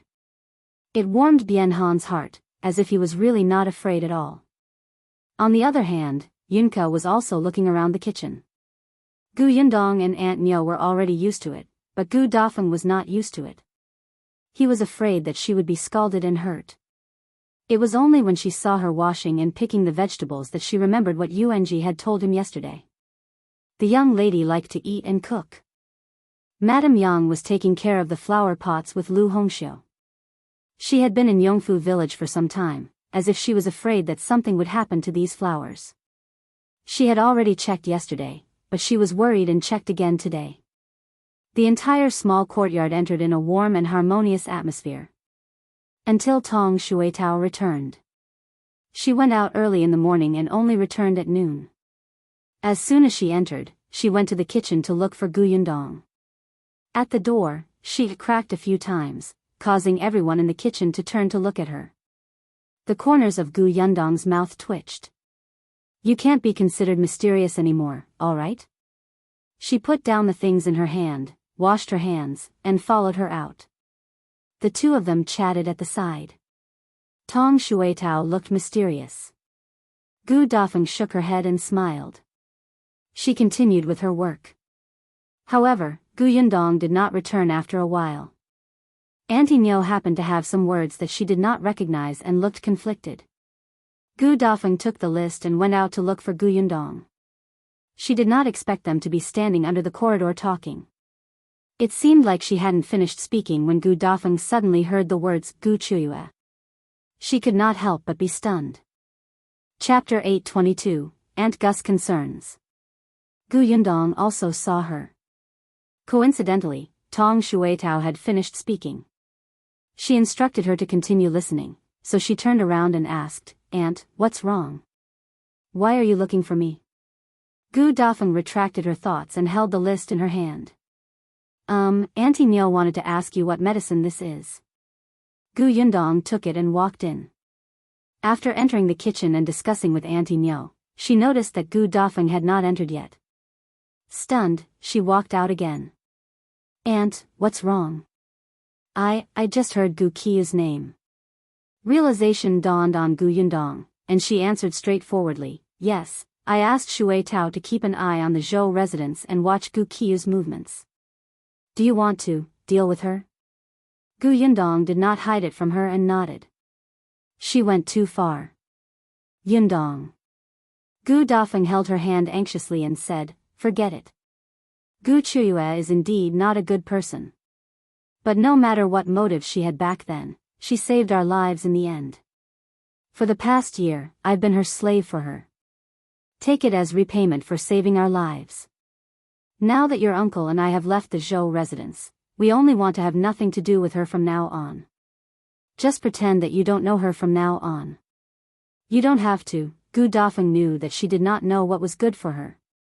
Yundong wanted to take revenge on Gu Qiuyue for their sake. But Gu Qiuyue was old Master Zhou's concubine now. Old Master Zhou doted on her very much. What if he went against the Gu family because of Gu Qiuyue? Could it be that she would implicate them after being saved by her eldest brother? She felt that Yundong was very powerful after hearing what Yuanzhi said last night.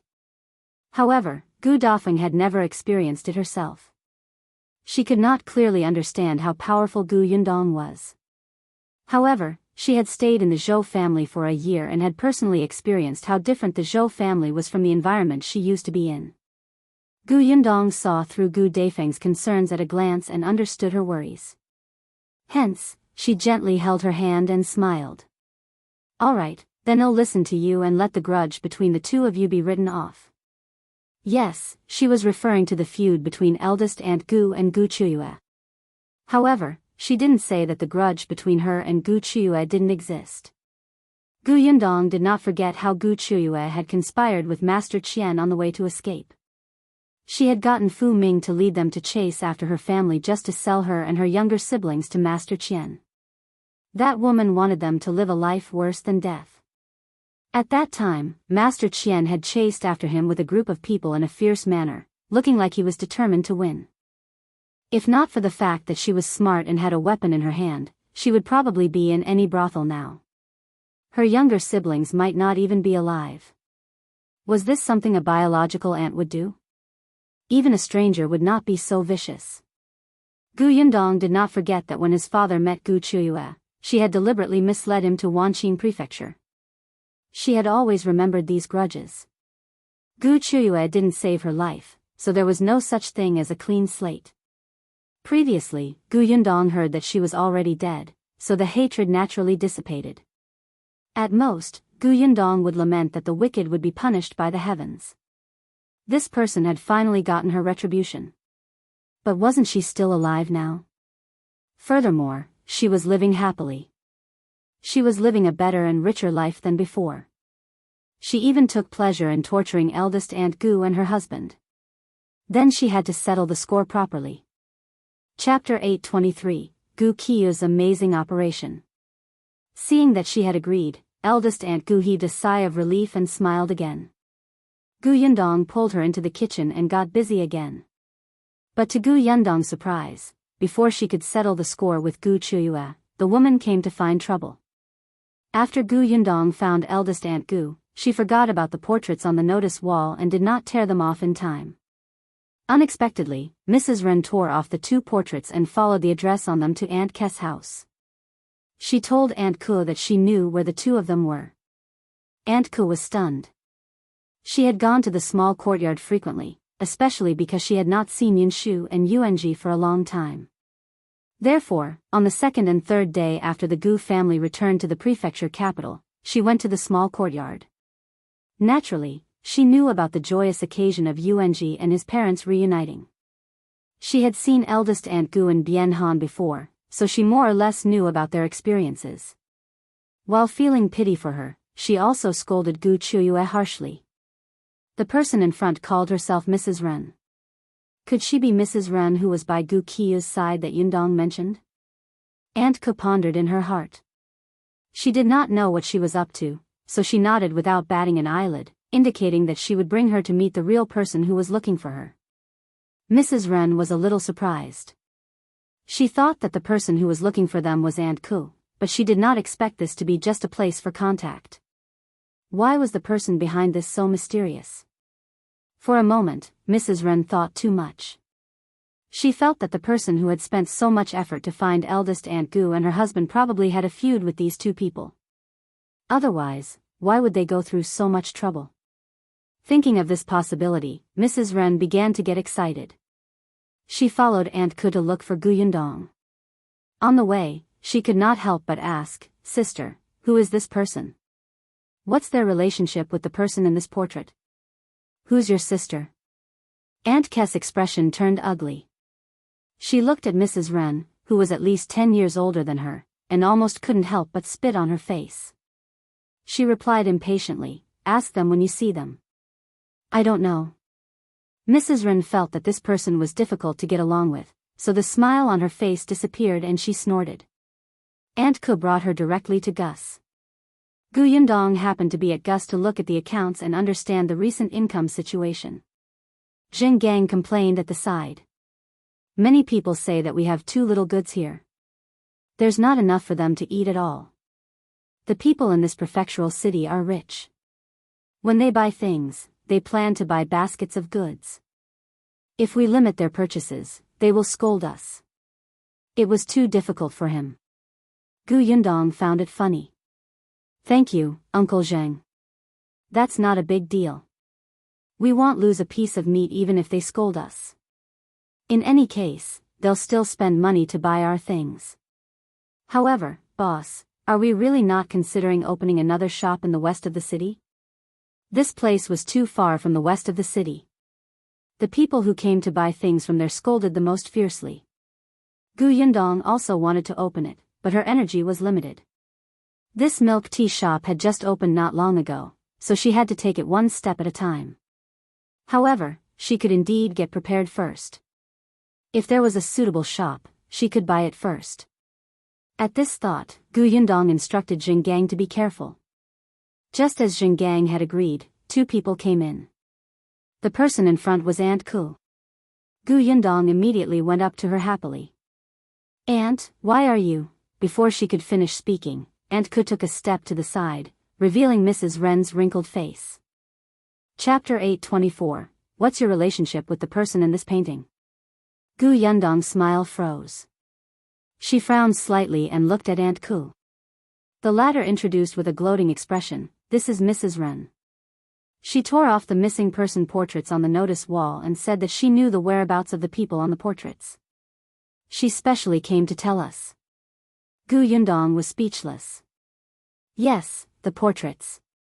She had forgotten to tear them off.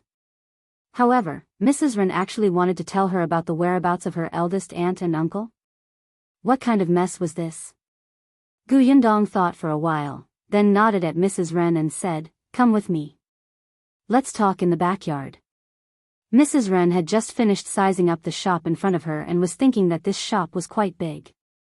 Hearing Yundong's words, she quickly followed him with a smile. Aunt Ku also went to join in the fun. The three of them went to the backyard and sat on the stone bench. However, as soon as she sat down, Aunt Ku stood up. The weather was cold, and the stone stool was also cold. She went to the second floor and took a cushion for herself. When Mrs. Ren saw this, she was a little envious. She was the oldest here and could not stand the cold the most. But since Yundong did not mention it and Aunt Ku only took one, she could not say anything. However, she did not know that Yundong had deliberately chosen this place. In any case, she did not want to bring the stranger up to the second floor to chat in such a good environment. She was wearing too many clothes and it was a little hot. It was good to have a breather. Su Changshan, on the other hand, did not know the inside story. He served tea to the three of them. Mrs. Ren took a sip and felt her body warm up. Yundong asked, "You said that you have news about the people on the portraits? Is that true? You're not lying to me?" No. How can this be a lie?" "That's hard to say," Yundong said lazily. Previously, there were several people who provided fake news for the bounties, making people happy for nothing. I hope what you said is not fake, or I'll get someone to kick you out. Mrs. Ren trembled violently and immediately raised her right hand to make an oath. I swear that what I said is true. If there's even half a lie, it'll be struck by lightning. Yundong raised her eyebrows. This woman was quite ruthless to herself. In order to make Yundong believe in her, Mrs. Ren quickly said, "The woman on this portrait is called Gu Dafeng, right? The man is called Bian Han, right?" Yundong had more or less guessed what Mrs. Ren wanted to do. She was unhappy that Dai Wenhua had bought her aunt and uncle and wanted to make things difficult for them. It was a pity that neither she nor Qiuyue would be able to get what they wanted. At the thought of this, Yundong became slightly excited. He looked at Mrs. Ren with shining eyes. Yes. That's her name. It seems that you really know where they are.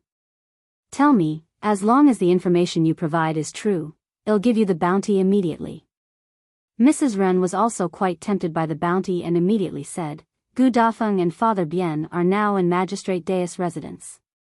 Young Master Dai bought them. Yundong's eyes lit up. Really? You're not lying to me. They're in the Dai residence? Yes, every word is true. Yundong laughed out loud. That's great. Aunt Ku raised her eyes slightly and snorted secretly. A drama queen. Seeing that she seemed to be very happy, Mrs. Ren frowned slightly and asked softly, Miss, can I ask you what their relationship is with you? Why did you spend such a high bounty to find them? If you find any errors, ads pop up, ads redirect, broken links, non-standard content, etc., please let us know each report so we can fix it as soon as possible.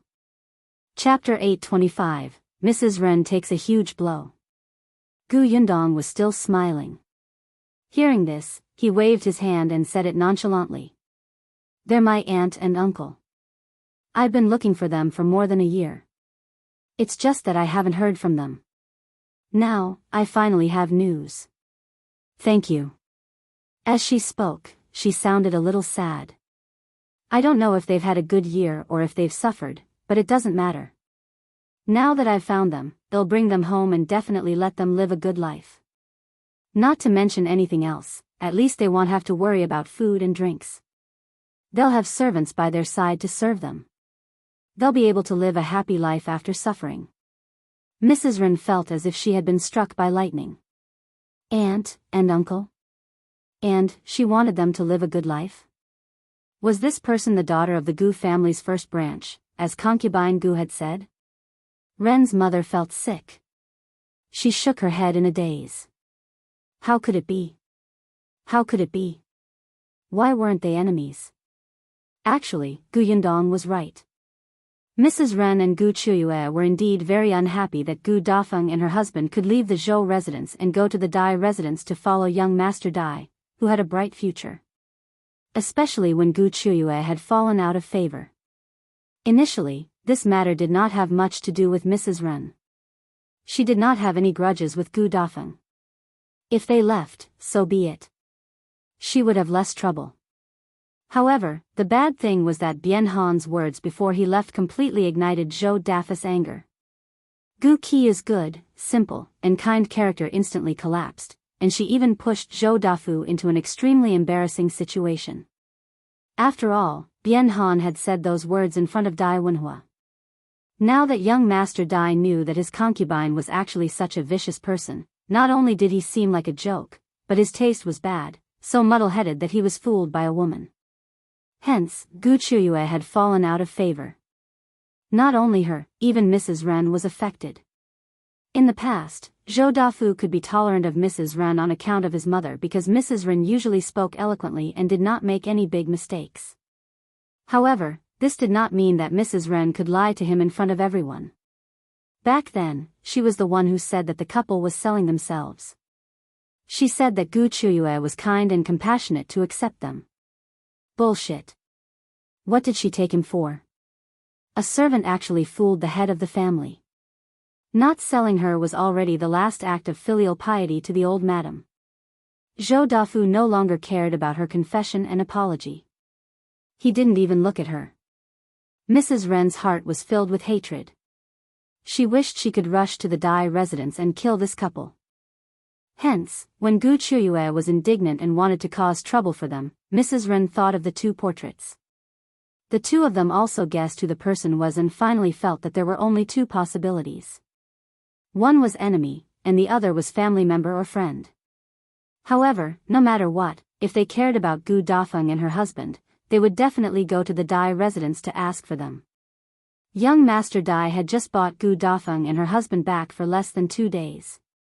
He would definitely not be willing to give them back. Wasn't there a conflict now? In any case, even if there was no big conflict, a small trouble was enough to make Dai Wenhua's impression of Gu Dafeng and her husband worse. At the thought of Dai Wenhua, Mrs. Ren's hope was instantly reignited. She immediately said, "Miss, although the other party is your family, now that they have been bought by young Master Dai, they have already become servants of the Dai residence. Even if you want to bring them back to enjoy life, I'm afraid there's nothing you can do.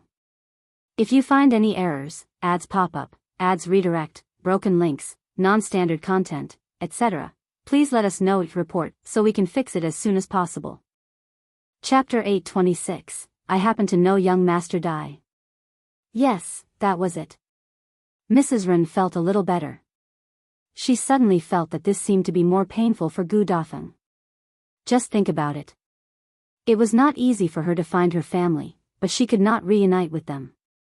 The good days were clearly close, but she could only be a servant and continue to serve others. So what if Gu Yundong opened a shop, had money, and had servants?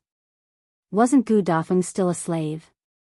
This feeling of helplessness was the most interesting. Mrs. Ren could not help but smile as she thought about it.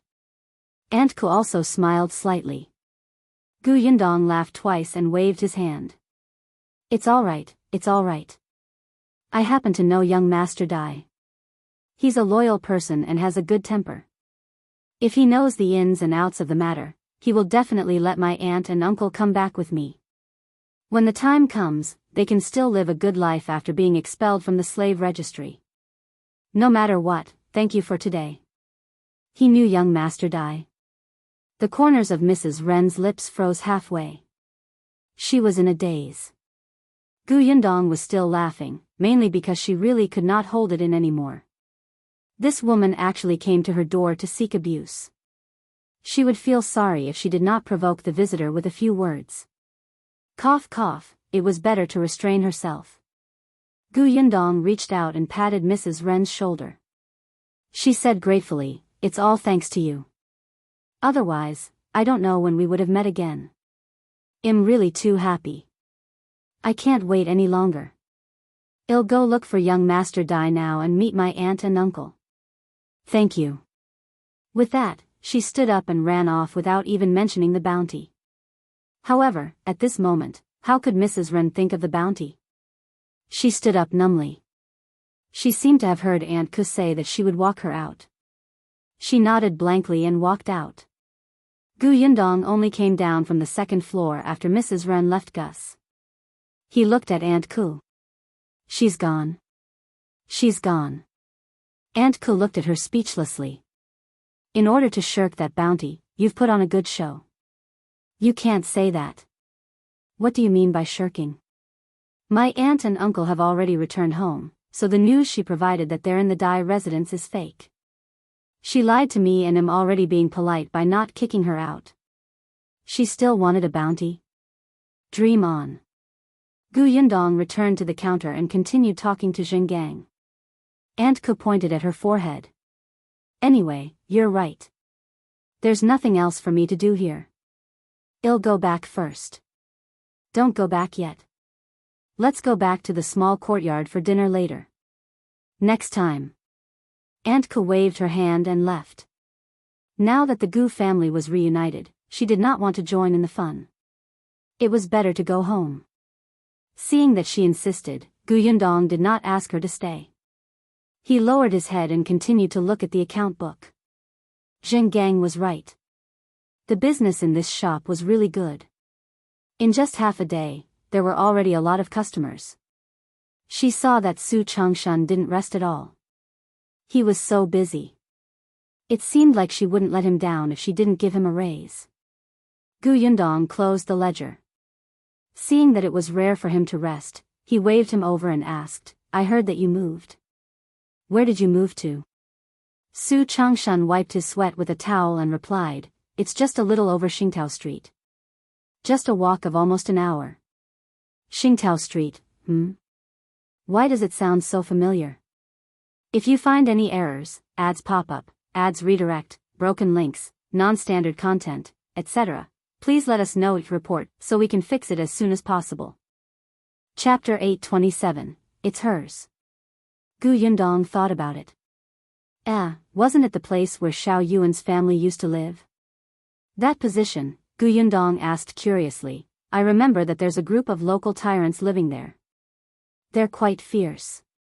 Su Changshan nodded. "Indeed. When my mother was looking for them, she was deceived by that person. The person didn't tell us that there were local tyrants who would wander outside.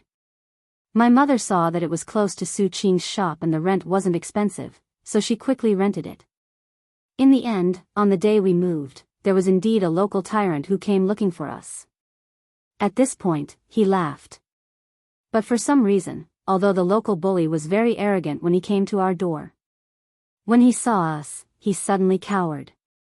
I didn't even have time to take a stick before they ran away in a hurry for no reason. It was as if they were afraid of me and never came again. Gu Yundong blinked and quickly understood. When Gus opened, the local gangsters were waiting outside to cause trouble.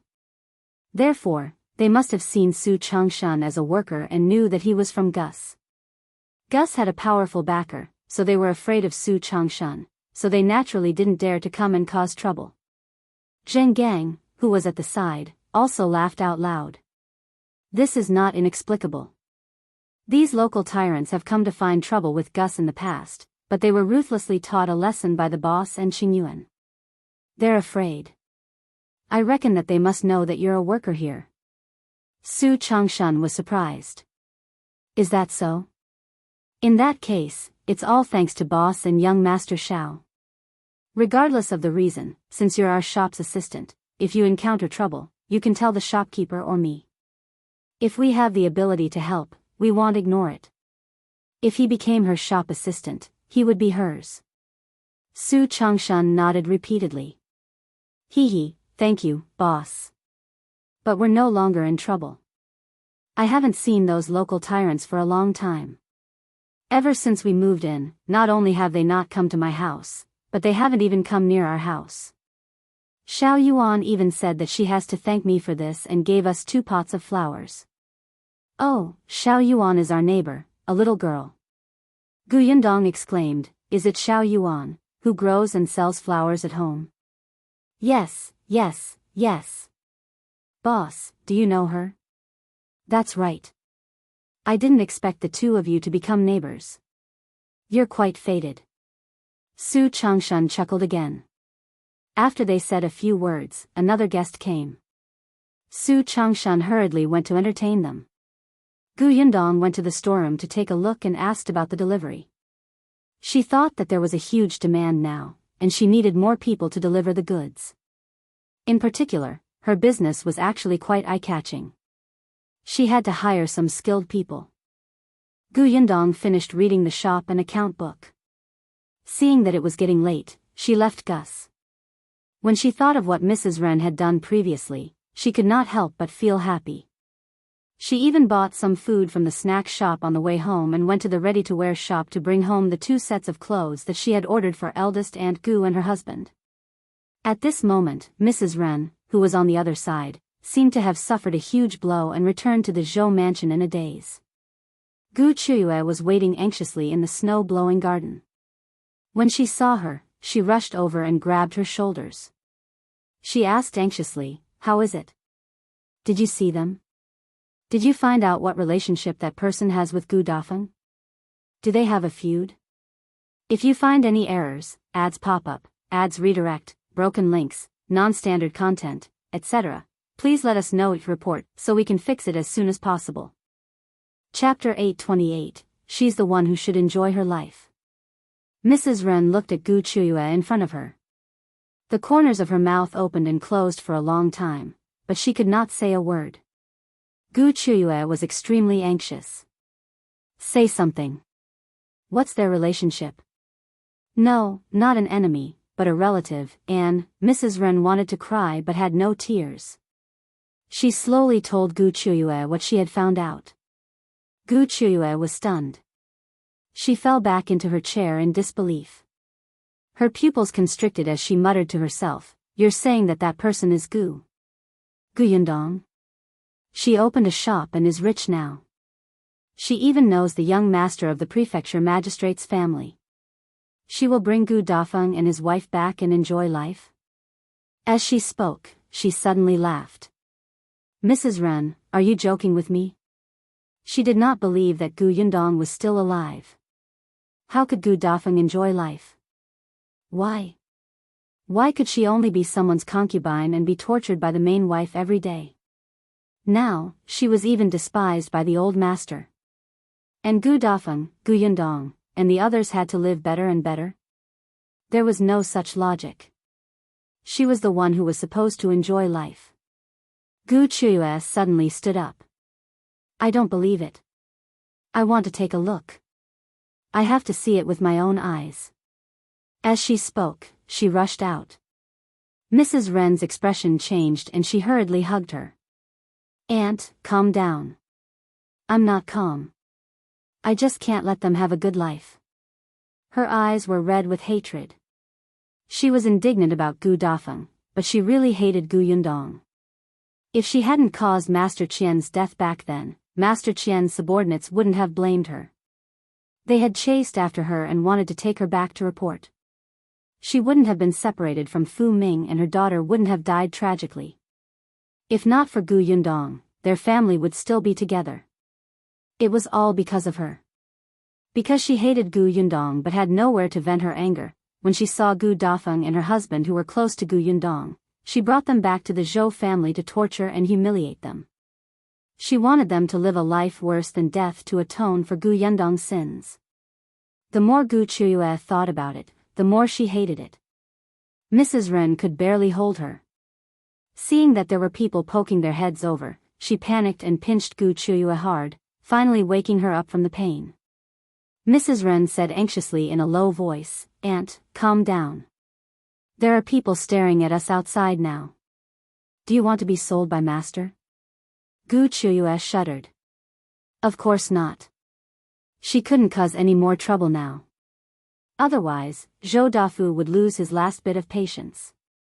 But, Mrs. Ren pulled her back to her seat and said softly, "I know Auntie is indignant, but it's already so late. Even if you go to look for her, you won't be able to see her. Moreover, there are people watching outside. Don't worry, I'll arrange it. We'll find a way to sneak out tomorrow." Gu Qiuyue nodded in a daze. "All right, I'll listen to you." Mrs. Ren sighed. Seeing that the people outside had left, she sat down. This snow-blowing garden was no longer the original snow-blowing garden. Ever since Master found out about Concubine's true colors, he was worried about her. Coupled with Madame adding fuel to the fire, almost all the servants in the snow-blowing garden had been changed. A few of them were planted by Madame. This made Mrs. Ren's hands and feet tied. If you find any errors, ads pop up, ads redirect, broken links, non-standard content, etc., please let us know each report so we can fix it as soon as possible. Chapter 829, Find Her. To be honest, Mrs. Ren blamed Gu Qiuyue in her heart. In order to vent the anger in her heart, she actually allowed her sister and brother-in-law to be beaten and scolded at will. In the end, after the matter was exposed, she was also blamed by the old master and her status in the residence plummeted. However, she had no choice now. Gu Qiuyue was not very knowledgeable. Other than being unclear about Gu Dafeng, she listened to her. Moreover, although old master hated Gu Qiuyue, he still let her stay in the snow-blowing garden safely. This meant that old master still cared about their affection. It was not impossible for her to make a comeback. Mrs. Ren still wanted to use her to continue acting like a tyrant in this residence. After comforting Gu Qiuyue, Mrs. Ren went back to work. The next day, she asked one of her trusted maids to change her clothes with Gu Qiuyue and pretended to be uncomfortable in the room. Anyway, Gu Qiuyue pretended to be sick for 2 days in order to regain Zhou Dafu's attention. The servants who were watching over them were used to it and would deliberately mock her and pretend not to know, let alone invite a doctor. Then, Mrs. Ren took Gu Qiuyue out of the back door with the excuse that she was going to get some medicine for concubine Gu.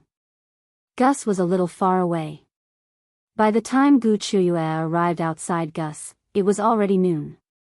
There were many people on this street and there were many guests in Gus. Gu Qiuyue stood far away and could not see the people inside clearly. She frowned and asked Mrs. Ren, "Are you sure this is Gu Yundong's shop? How can she open such a big shop and have such a good business?" Mrs. Ren was stunned for a moment. Actually, she was not very sure. But yesterday, Gu Yundong indeed acted like she was the master of the house. Even the shopkeeper in the shop did not say anything when he saw her bringing people to the backyard. Wait, perhaps Gu Yundong had something to do with the shopkeeper?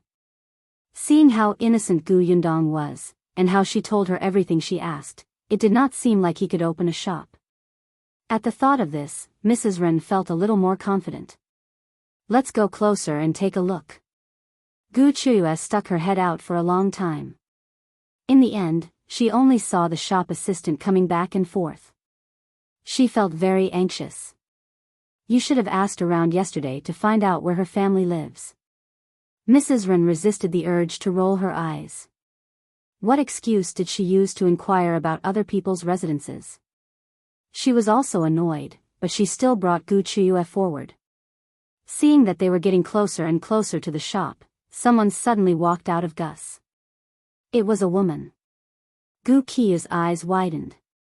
That's Yundong. Mrs. Ren saw it too. She pursed her lips and nodded.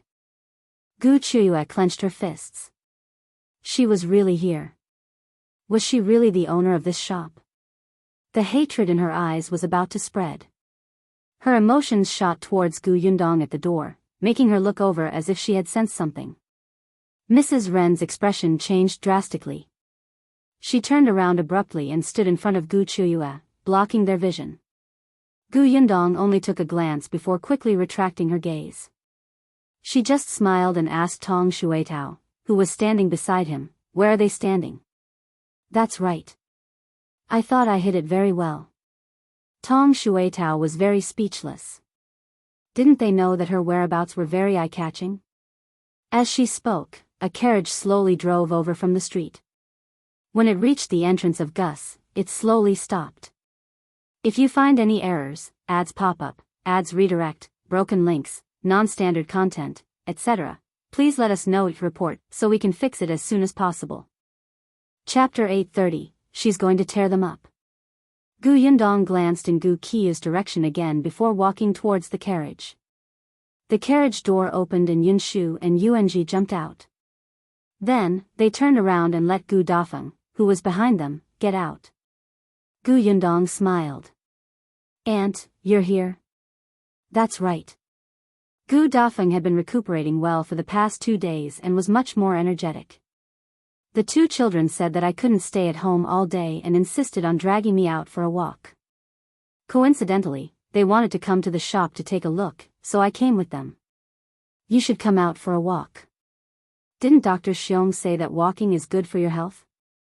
Bian couldn't come out because of his legs, and he didn't want to trouble others, so he continued carving wood at home with a knife. Shao Qingyuan said that he would get someone to make a wooden wheelchair for him. In any case, it would take a long time for him to recover after he treated his legs. It would be more convenient to sit in a wooden wheelchair. However, it was not done yet. He had to wait a few more days. "Sister, is this our shop?" Yunshu walked inside excitedly. He had been in the prefectural city for a few days, but he had never come to the shop because of various things.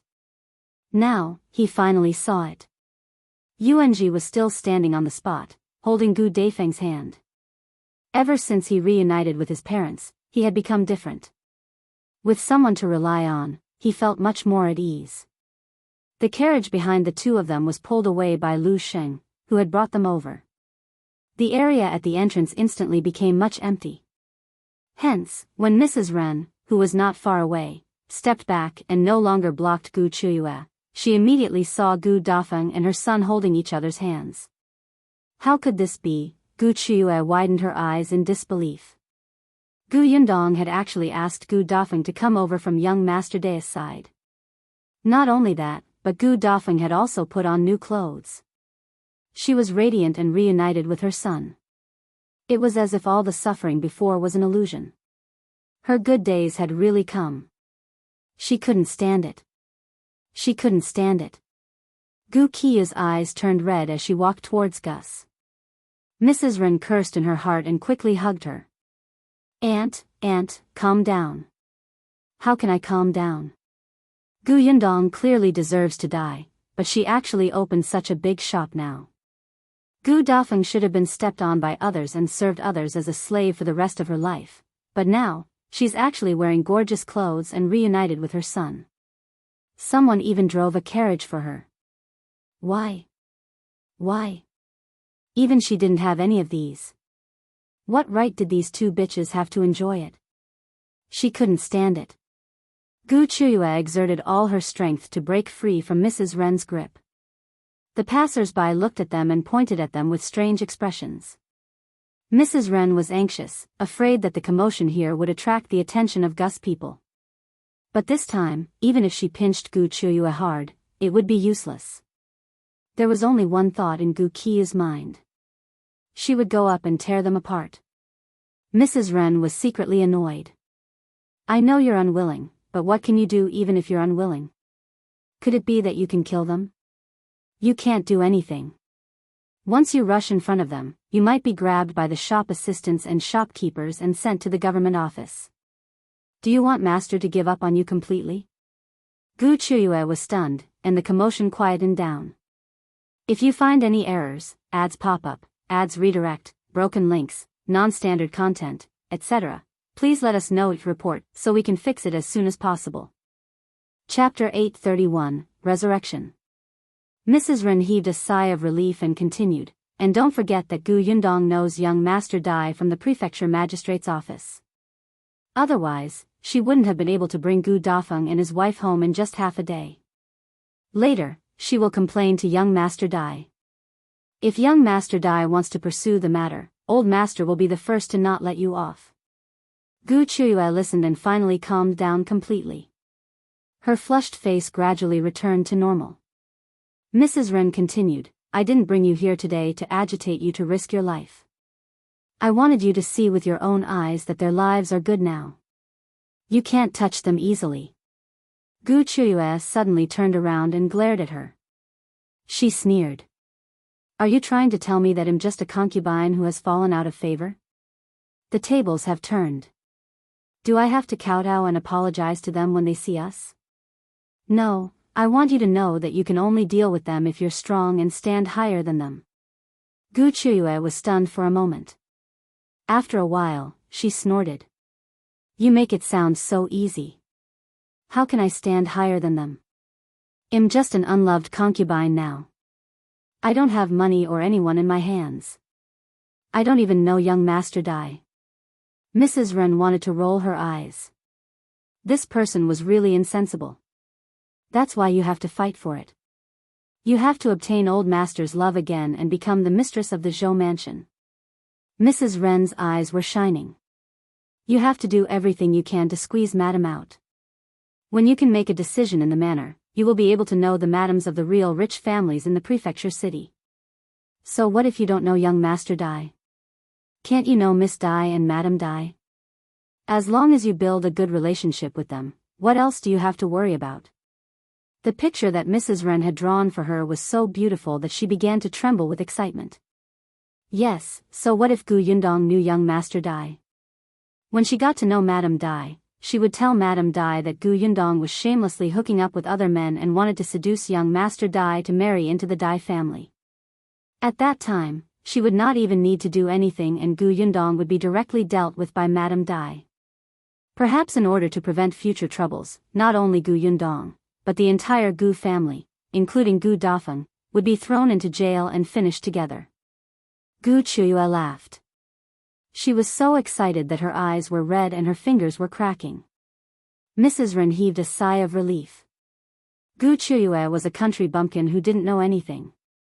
In addition, she was blinded by hatred, so she fell for her tricks. She knew very well that even if Qiuyue got rid of Mrs. Zhou, she might not be able to become the first wife. Even if she became the first wife, she would definitely not be able to get to know someone like Madam Dai. It was impossible for Madam Dai to like her at all. But so what? As long as she listened to Mrs. Wren and pulled Mrs. Zhou down, everything else was not important. Qiuyue tried her best to retract her gaze from Gus and look elsewhere. Only then could she listen to her mother calmly. All right, I'll listen to you. What should I do next? Get pregnant with a son. Qiuyue frowned. But now, old Master has already, so what? Old Master still has some feelings for you. As long as it's a little, you can revive. At that time, you can seize the opportunity. When you have a son, you will have a bargaining chip to fight with Mrs. Zhou. Although Qiuyue frowned, she still nodded. Mrs. Wren was satisfied. Let's go. I'll tell you what to do when we get back. If you find any errors, ads pop up, ads redirect, broken links, non-standard content, etc., please let us know each report so we can fix it as soon as possible. Chapter 832, The Jumpy Yunshu and Yuanzhi. Qiuyue looked at Gus unwillingly and left angrily. Neither of them knew that not far behind them squatted a woman who had her ears pricked up and was pretending to wipe her shoes. Seeing that they were about to leave, that person stood up and walked towards Gus with her head lowered. Yundong was introducing the items in the shop to Gu Dafeng. When he turned around and saw Tong Shuetao, he nodded slightly and said, "Aunt, go upstairs and rest for a while." Then, she called out to Yunshu and Yuanzhi, who had already gone to the backyard. "The two of you, help Aunt to the second floor and enjoy the scenery." Eldest Aunt Gu looked at her helplessly. "What do you mean by helping me? It's not like I can't walk. Why do I need to help?" However, Yunshu and Yuanzhi had already run over quickly and grabbed her hands from both sides. "Aunt, this way. Be careful. Mother, let's go to the second floor. I heard from Kiki that the second floor of this shop is very beautiful. The seats upstairs are soft and comfortable." Gu Dafeng looked at the two of them lovingly and let them hold her hand as they walked upstairs. Gu Yundong waved his hand. "I'll pour tea for you." As she spoke, she really walked towards the backyard. Tong Shuetao hurriedly followed. The two of them asked as they walked, "Have those two left?" Tong Shuetao nodded. "They went home." "What did they say?" "I didn't dare to get too close, but when Qiuyue lost control, I vaguely heard something about unwillingness. Mrs. Ren persuaded her to go back and get pregnant first before becoming the first wife. I couldn't hear what happened after that, but I think she mentioned young Master Dai and Madam Dai." Gu Yundong walked to the kitchen and poured fruit tea for them while smiling. "Looks like the backyard of the Zhou mansion is about to welcome a storm of blood. Miss, what should we do?" Gu Yundong placed the cups on the tray. Tong Shuetao hurriedly picked up the teapot and the two of them walked to the second floor of the shop. "What should we do?" "Oh, Tao, Concubine Gu has been with Zhou Dafu for more than a year, right? I heard that Zhou Dafu dotes on her, but she is not pregnant yet." Tong Shuetao was stunned. "Miss, you mean, not necessarily. It's only a year." Gu Yundong shook her head.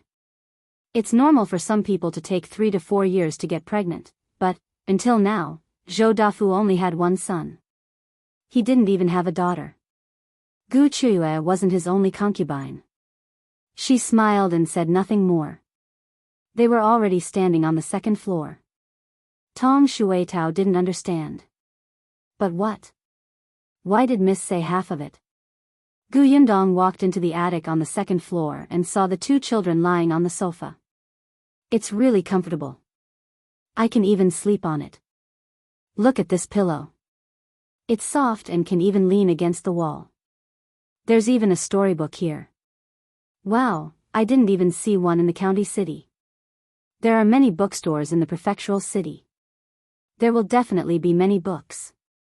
Then let's go to the bookstore in the prefecture next time." Sure. When the time comes, we can come here and sit in such a comfortable chair while drinking milk tea and reading scripts. Ah, this is simply a day for immortals."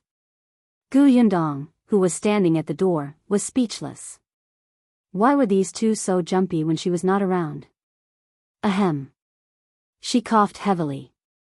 "If you find any errors, ads pop up, ads redirect, broken links, non-standard content, etc., please let us know each report so we can fix it as soon as possible." Chapter 833, Misread. The two children heard the commotion and stood up in a second. Gu Yundong walked in and looked at the two of them with a faint smile. The two little guys chuckled at her and sat back down.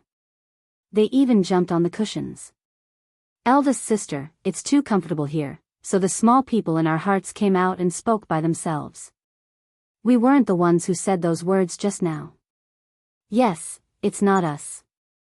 Bian Yuanzhi nodded vigorously with a serious expression. The corners of Gu Yundong's mouth twitched. Just continue to make up stories. Their imagination was quite wild. Even the small people in their hearts had come out. Would another little person appear later? Would the two little people fight in their minds? All right, I won't stop you in your own home. If you want to jump, then jump. However, you can't do this when you're outside. Yunshu immediately ran over. No, we're very obedient outside. Everyone says that I'm cute and wants to snatch me home to be their son. Yuanzhi covered his mouth and laughed at the side. There were really people who saw that Yunshu was smart, good at studying, obedient, and good-looking. They said that they wanted to bring him home.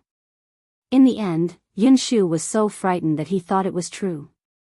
He lectured that person for the entire afternoon, saying that it was wrong to abduct children. Other people's children would be ingrates if they were brought back. If he left his parents, sister, he would not be able to eat or sleep. Then, he would die of depression and haggardness. Then, he would not let them off even if he turned into a ghost. The corners of the person's eyes twitched and he had a splitting headache. He repeatedly promised and raised his hands to swear that he would not snatch him back before Yunshu was willing to let it go. From then on, he was given a nickname in school, the relentless boy after death. Yunshu did not say these things. He felt that this nickname was not good and would damage his image. Yundong knocked Yunshu's head and placed the tray on the table. She then asked, "Where's eldest aunt?" She just saw a vendor walking past below by the window. Eldest aunt went down. As soon as she finished speaking, Gu Dafeng returned. Yundong asked curiously, "Aunt, what did you see?" "I'm fine. I saw wrongly."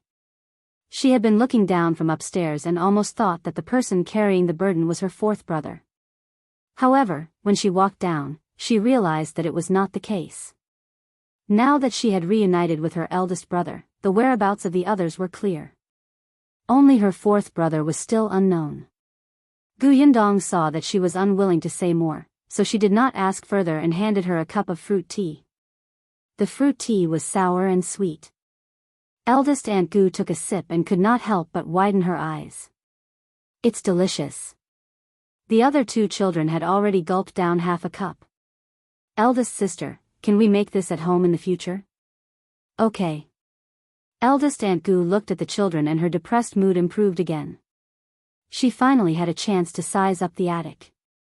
"This place is really comfortable." "Yundong, how did you think of this?" "I just thought I liked it, so I got someone to make it. However, this place is still a little small and simple.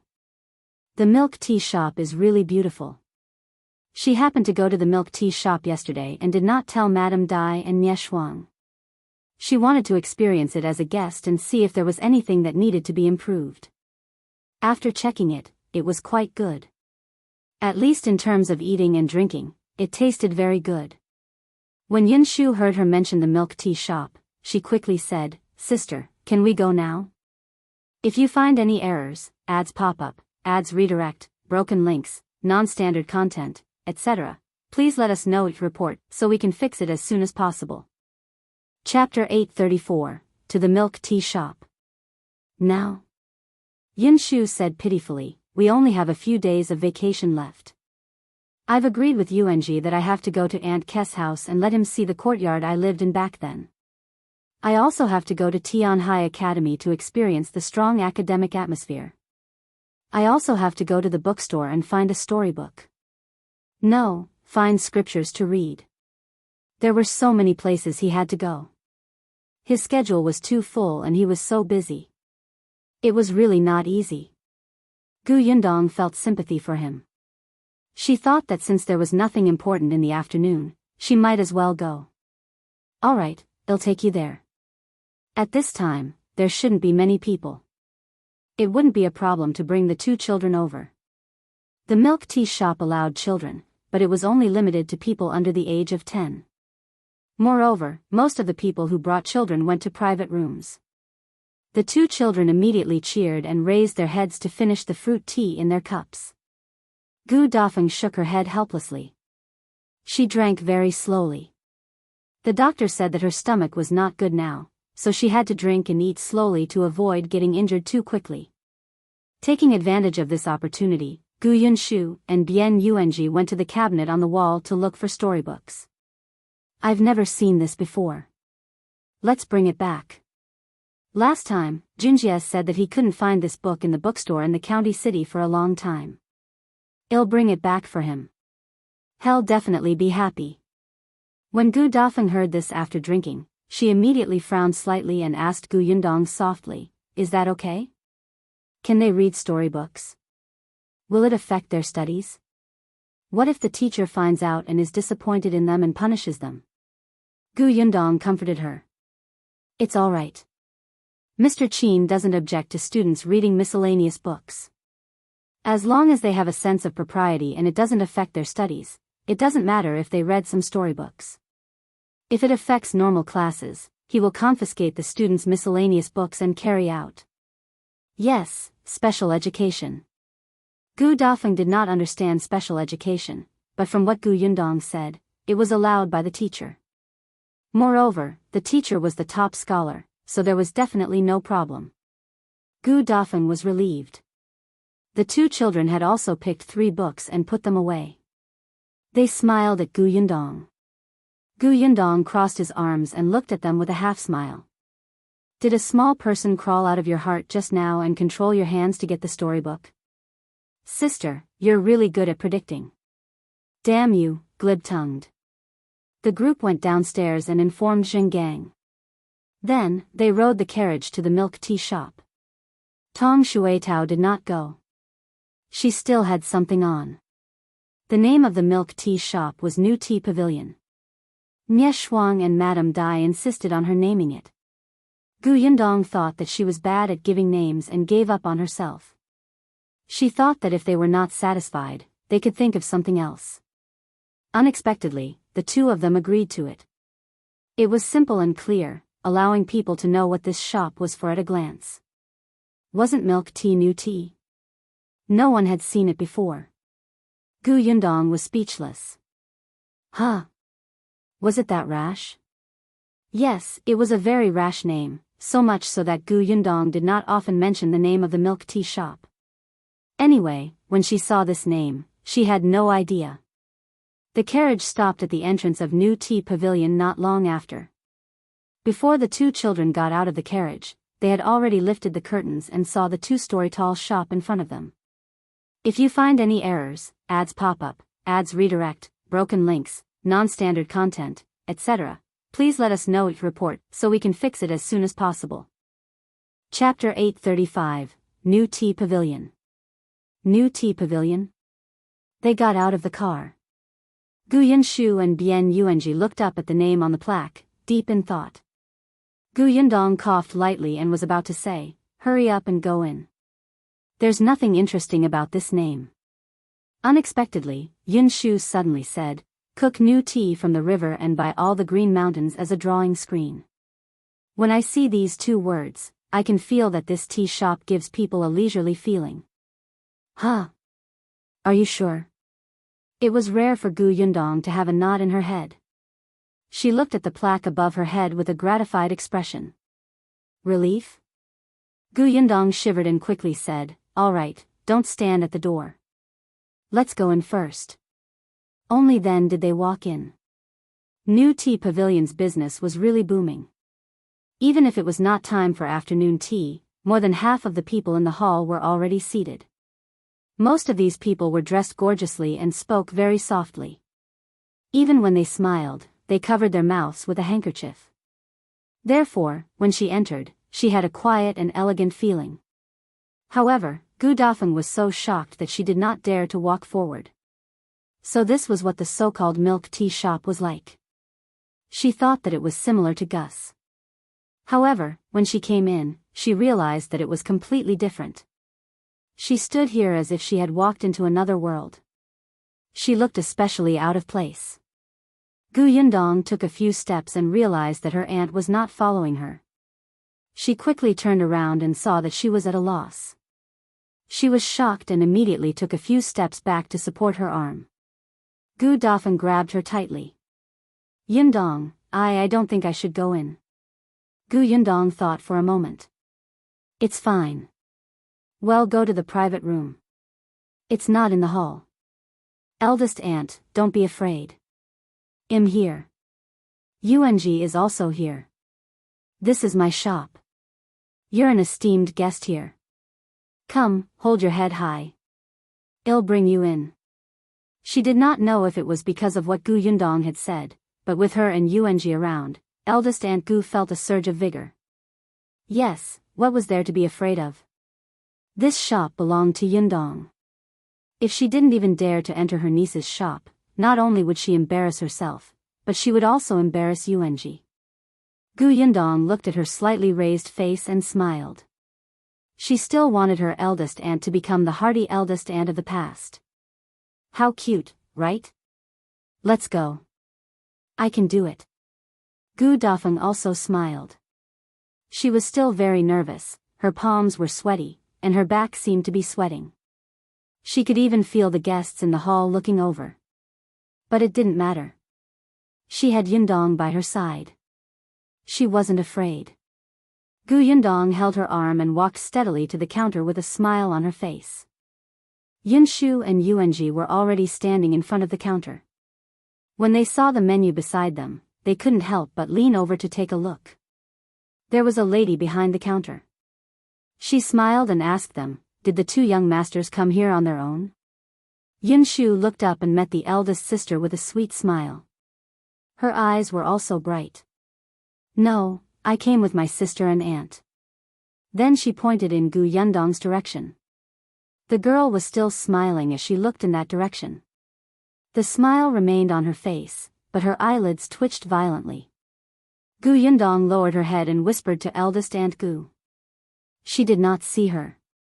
"If you find any errors, ads pop up, ads redirect, broken links, non-standard content, etc., please let us know each report so we can fix it as soon as possible." Chapter 836, Gu Yundong is bankrupt. When she reached the counter, she asked the two children, "Have you thought about what to eat and drink?"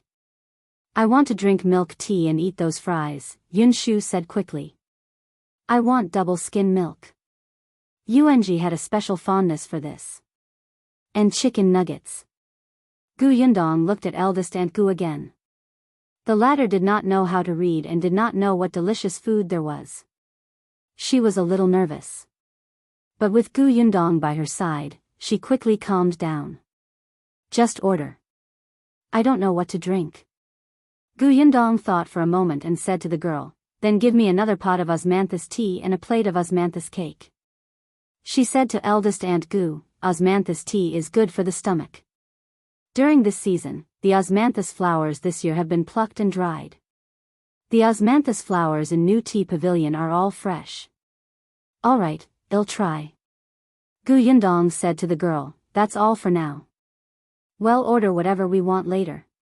We want a private room. The type that children like." When it was renovated, there were many types of private rooms. Gu Yundong did not know which one was still empty, so she could only ask the waiter. The girl's hand under the counter gently tugged, then nodded with a smile. "All right, I'll get someone to bring the guests to the private room." The girl first noted down what they had ordered. Then, she found another young round-faced girl and led them inside. Before Gu Yundong left, she asked, "By the way, where's Su Qing? I saw her yesterday when I came." Su Qing happened to be resting today, so she didn't come. Gu Yundong nodded and left. As soon as she left, she disappeared behind the door. The girl at the counter suddenly crumpled the paper in her hand into a ball and threw it on the ground. What kind of person is she? She's really shameless. She's so annoying. Another slightly older girl happened to walk behind the counter. When she saw this, she could not help but ask, "What happened? Who made you angry and threw the order away?" As he spoke, he squatted down and picked up the paper. He placed it on the table and smoothed it out. However, the ink on it had completely smudged the words. It was impossible to see what the customer had ordered. The girl could not help but frown. "Shao, what does it say? What do you care what she wrote?" "Huh." The lady frowned even more badly. "What's going on? This customer offended you and made you have such an attitude? This won't do. The boss has said that anyone who comes is a guest and has to be treated well." "Aya, Sister Lan, you don't understand at all?" Shao snorted. "What kind of guests are they? What's going on?" Shao glared at her fiercely. You don't know, but that woman came yesterday too. Before noon, she came to the shop and ordered 2 cups of milk tea. One was hers, and the other was her maid's.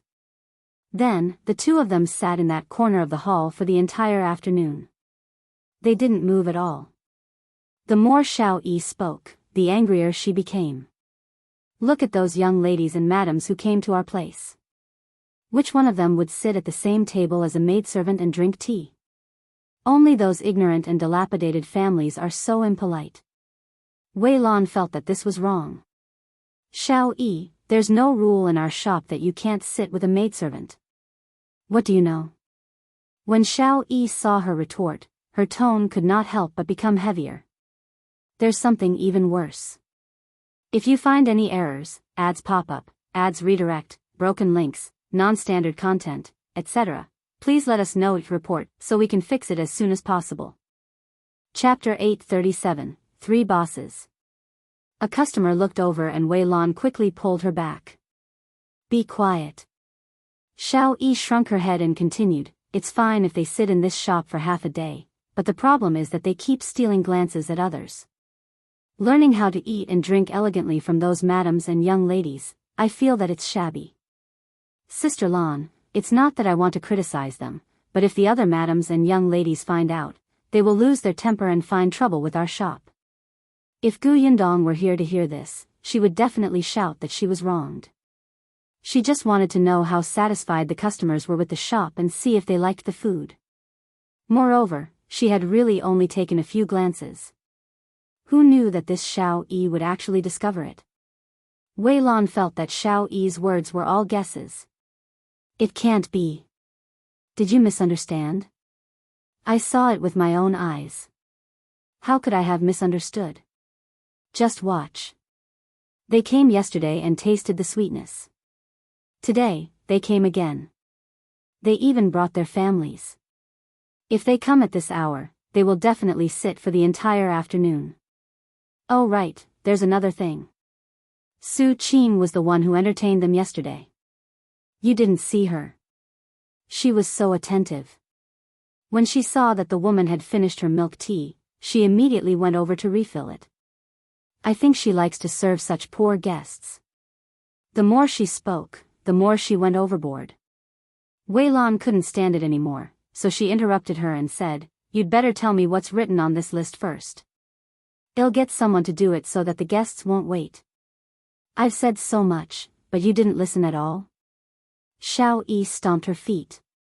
Wei Lan handed the paper forward. Shao was furious. Milk tea, double skim milk, fries, chicken nuggets, and a pot of osmanthus tea and a plate of osmanthus cake.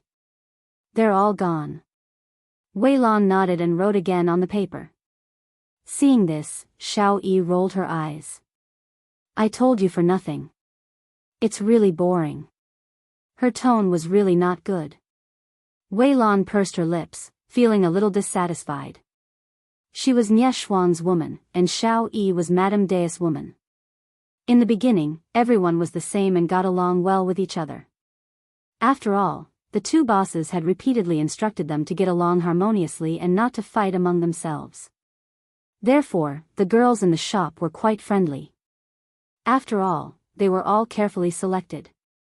At least, they did their best to treat the customers. But as time passed, conflicts arose. Among the 3 owners, Yundong had never appeared, even though Nie Shuang and Madame Dai seemed to think highly of her. However, everyone still knew that this boss did not have much power. In addition, they did not know her, so they did not know her personality. Naturally, in everyone's hearts, she was not as prestigious as the other 2 bosses. Moreover, Nie Shuang and Madame Dai had brought many people with them. Boss Gu only had Su Qing. Su Qing's family background was not particularly good. Therefore, gradually, the shop was divided into several factions. In the beginning, Wei Lan thought that Su Qing was alone and would probably be ostracized by everyone. She did not expect her to be so popular, especially with the few old women in the kitchen. Therefore, even though she seemed to be alone, the people in the shop did not become enemies with her. Everyone seemed to be harmonious with her. During this period of time, everyone's mental state had more or less changed. As for Shao, she had the biggest change in temperament here. Because she felt that she belonged to Madame Dai and was superior to others. If you find any errors, ads pop up, ads redirect, broken links, non-standard content, etc., please let us know your report so we can fix it as soon as possible. Chapter 838, she said thank you. Wei Lan did not like her very much, but she did not dare to offend her. The balance between the three bosses was very important. If she broke this balance, she would probably not be able to stay here anymore. Sighing inwardly, Wei Lan brought the menu to the kitchen and got someone to quickly prepare the food. When it was done, she personally carried the tray over. The round-faced girl arranged for Gu Yundong and the rest to be in a private room with a carpet and toys. Gu Yundong regretted it the moment she entered. This place was suitable for Kiki to come over at her age. The two kids were a little old after going to school. Just as she thought this, she saw Yunshu and Yuanzhi go in happily. Then, they started playing with the puzzles. I've solved the puzzles several times. Then why are you still playing? I want to challenge speed. I want to see how quickly I can solve it. Last time, I saw that the headmaster did it in less than 5 minutes. I want to be faster than him so that I can go to the headmaster and show off. Gu Yundong, your aspirations are really too great. This private room is not bad. After the round-faced girl left, eldest Aunt Gu felt much more at ease. She looked around the private room and seemed to like it very much. Especially when she saw the two children playing on the carpet, she was even more satisfied. Gu Yundong and her sat on the sofa at the side. This is just one type of the sofas. When this place closes, it'll bring eldest aunt to check all the private rooms. Why would I need it? Of course. After all, I haven't seen all of them yet. Eldest Aunt Gu smiled and pointed at her. So you want to go yourself? The two children who were playing over there also heard it. We want to go too. You're going back to the county in a few days. There's no chance. Yunshu quickly stood up. Then there's no time like the present. Let's do it today. Let's wait here until closing time and then look at every room. You're really impulsive. Let me think, it was mainly because Su Qing happened to be resting today and the others in the shop did not know her. They had seen the old women in the kitchen. After all, she was the one who taught them how to make milk tea. It just wasn't convenient. Moreover, the shop closed relatively late. They didn't tell their family when they came out today, and their family might be worried. Just as she was thinking about it, there was a knock on the door of the private room. Gu Yundong looked up. Come in. Wei Lan opened the door and walked in with a tray. She smiled and placed the things on the table. Then, she said, this is the milk tea, osmanthus tea, and osmanthus cake that the customer ordered. As for double skim milk and the other two snacks, please wait a moment. Thank you. Gu Yundong smiled and nodded at her. Wei Lan left the room and paused for a moment before turning to look at the closed door. There were really too few madams and young ladies who said thank you. They were used to being served by the people around them and had already taken it for granted. This girl. Her smile was beautiful, and her voice was pleasant. Especially when she thanked her, it actually made her feel like her work had been acknowledged. Wei Lan felt that this girl was not like what Shao had said at all. She wasn't from a dilapidated family who did not know etiquette and only knew how to imitate others. She even had an aura that was stronger than Wei Lan's young lady. Wei Lan walked back to the counter, and Shao came over again. How is it? I told you, they're in the private room. Are they looking around like they've never seen the world? Chapter 839, Demanding a Beating. Wei Lan was a little annoyed. Was there no end to this? She was just a guest. Why did she have such a big opinion? She had never had an unhappy conflict with her, right? I'm asking you a question. Answer me. Shao tugged at her. Wei Lan secretly took a deep breath and quietly pulled back her sleeve.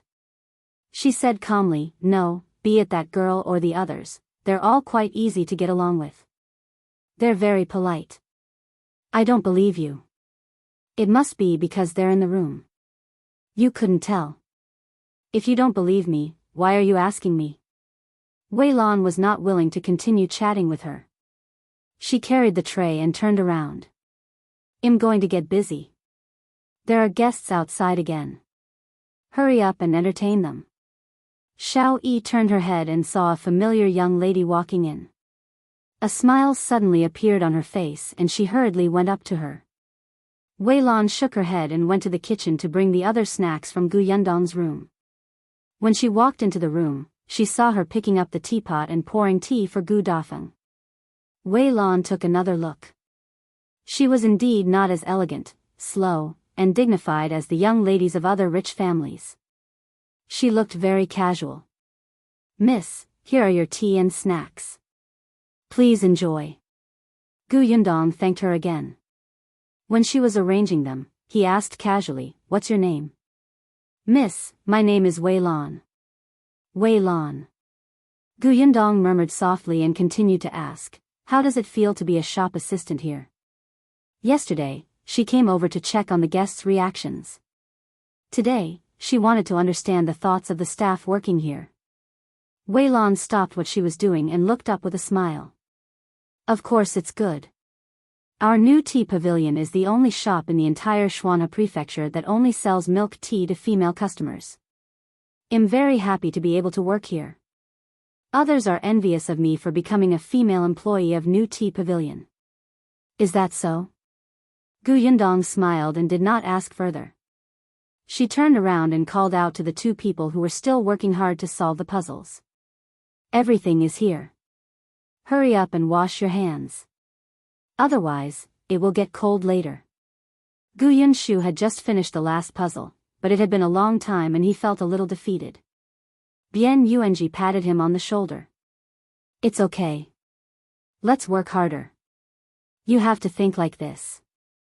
The teacher is so many years older than you. When you reach the age of the teacher, you will definitely be able to solve it faster than him. Gu Yunshu was instantly comforted. His eyes lit up as he said, that's right. The teacher is already so old. His hands are much older than mine. Then, he shook his chubby hand. He had been eating a little too much recently, and his hand was no longer flexible. The corners of Gu Yundong's mouth twitched. In your eyes, are all people over the age of 10 old? This brat really deserved a beating. He was not cute. She urged him, aren't you going? I'll go now. The two of them hurriedly stood up. Wei Lan quickly said, I'll bring the two young masters over. Most of the guests in this house were guests who brought their children over. They were afraid that the children would overturn the basins when they ran, so the basins were not placed inside. Wei Lan opened the door and led Gu Yunshu and Bian Yuanzhi out. There was a washroom in the courtyard. Gu Yunshu walked on the steps and wanted to wash himself, but Wei Lan had already taken a wet handkerchief to wipe his hands.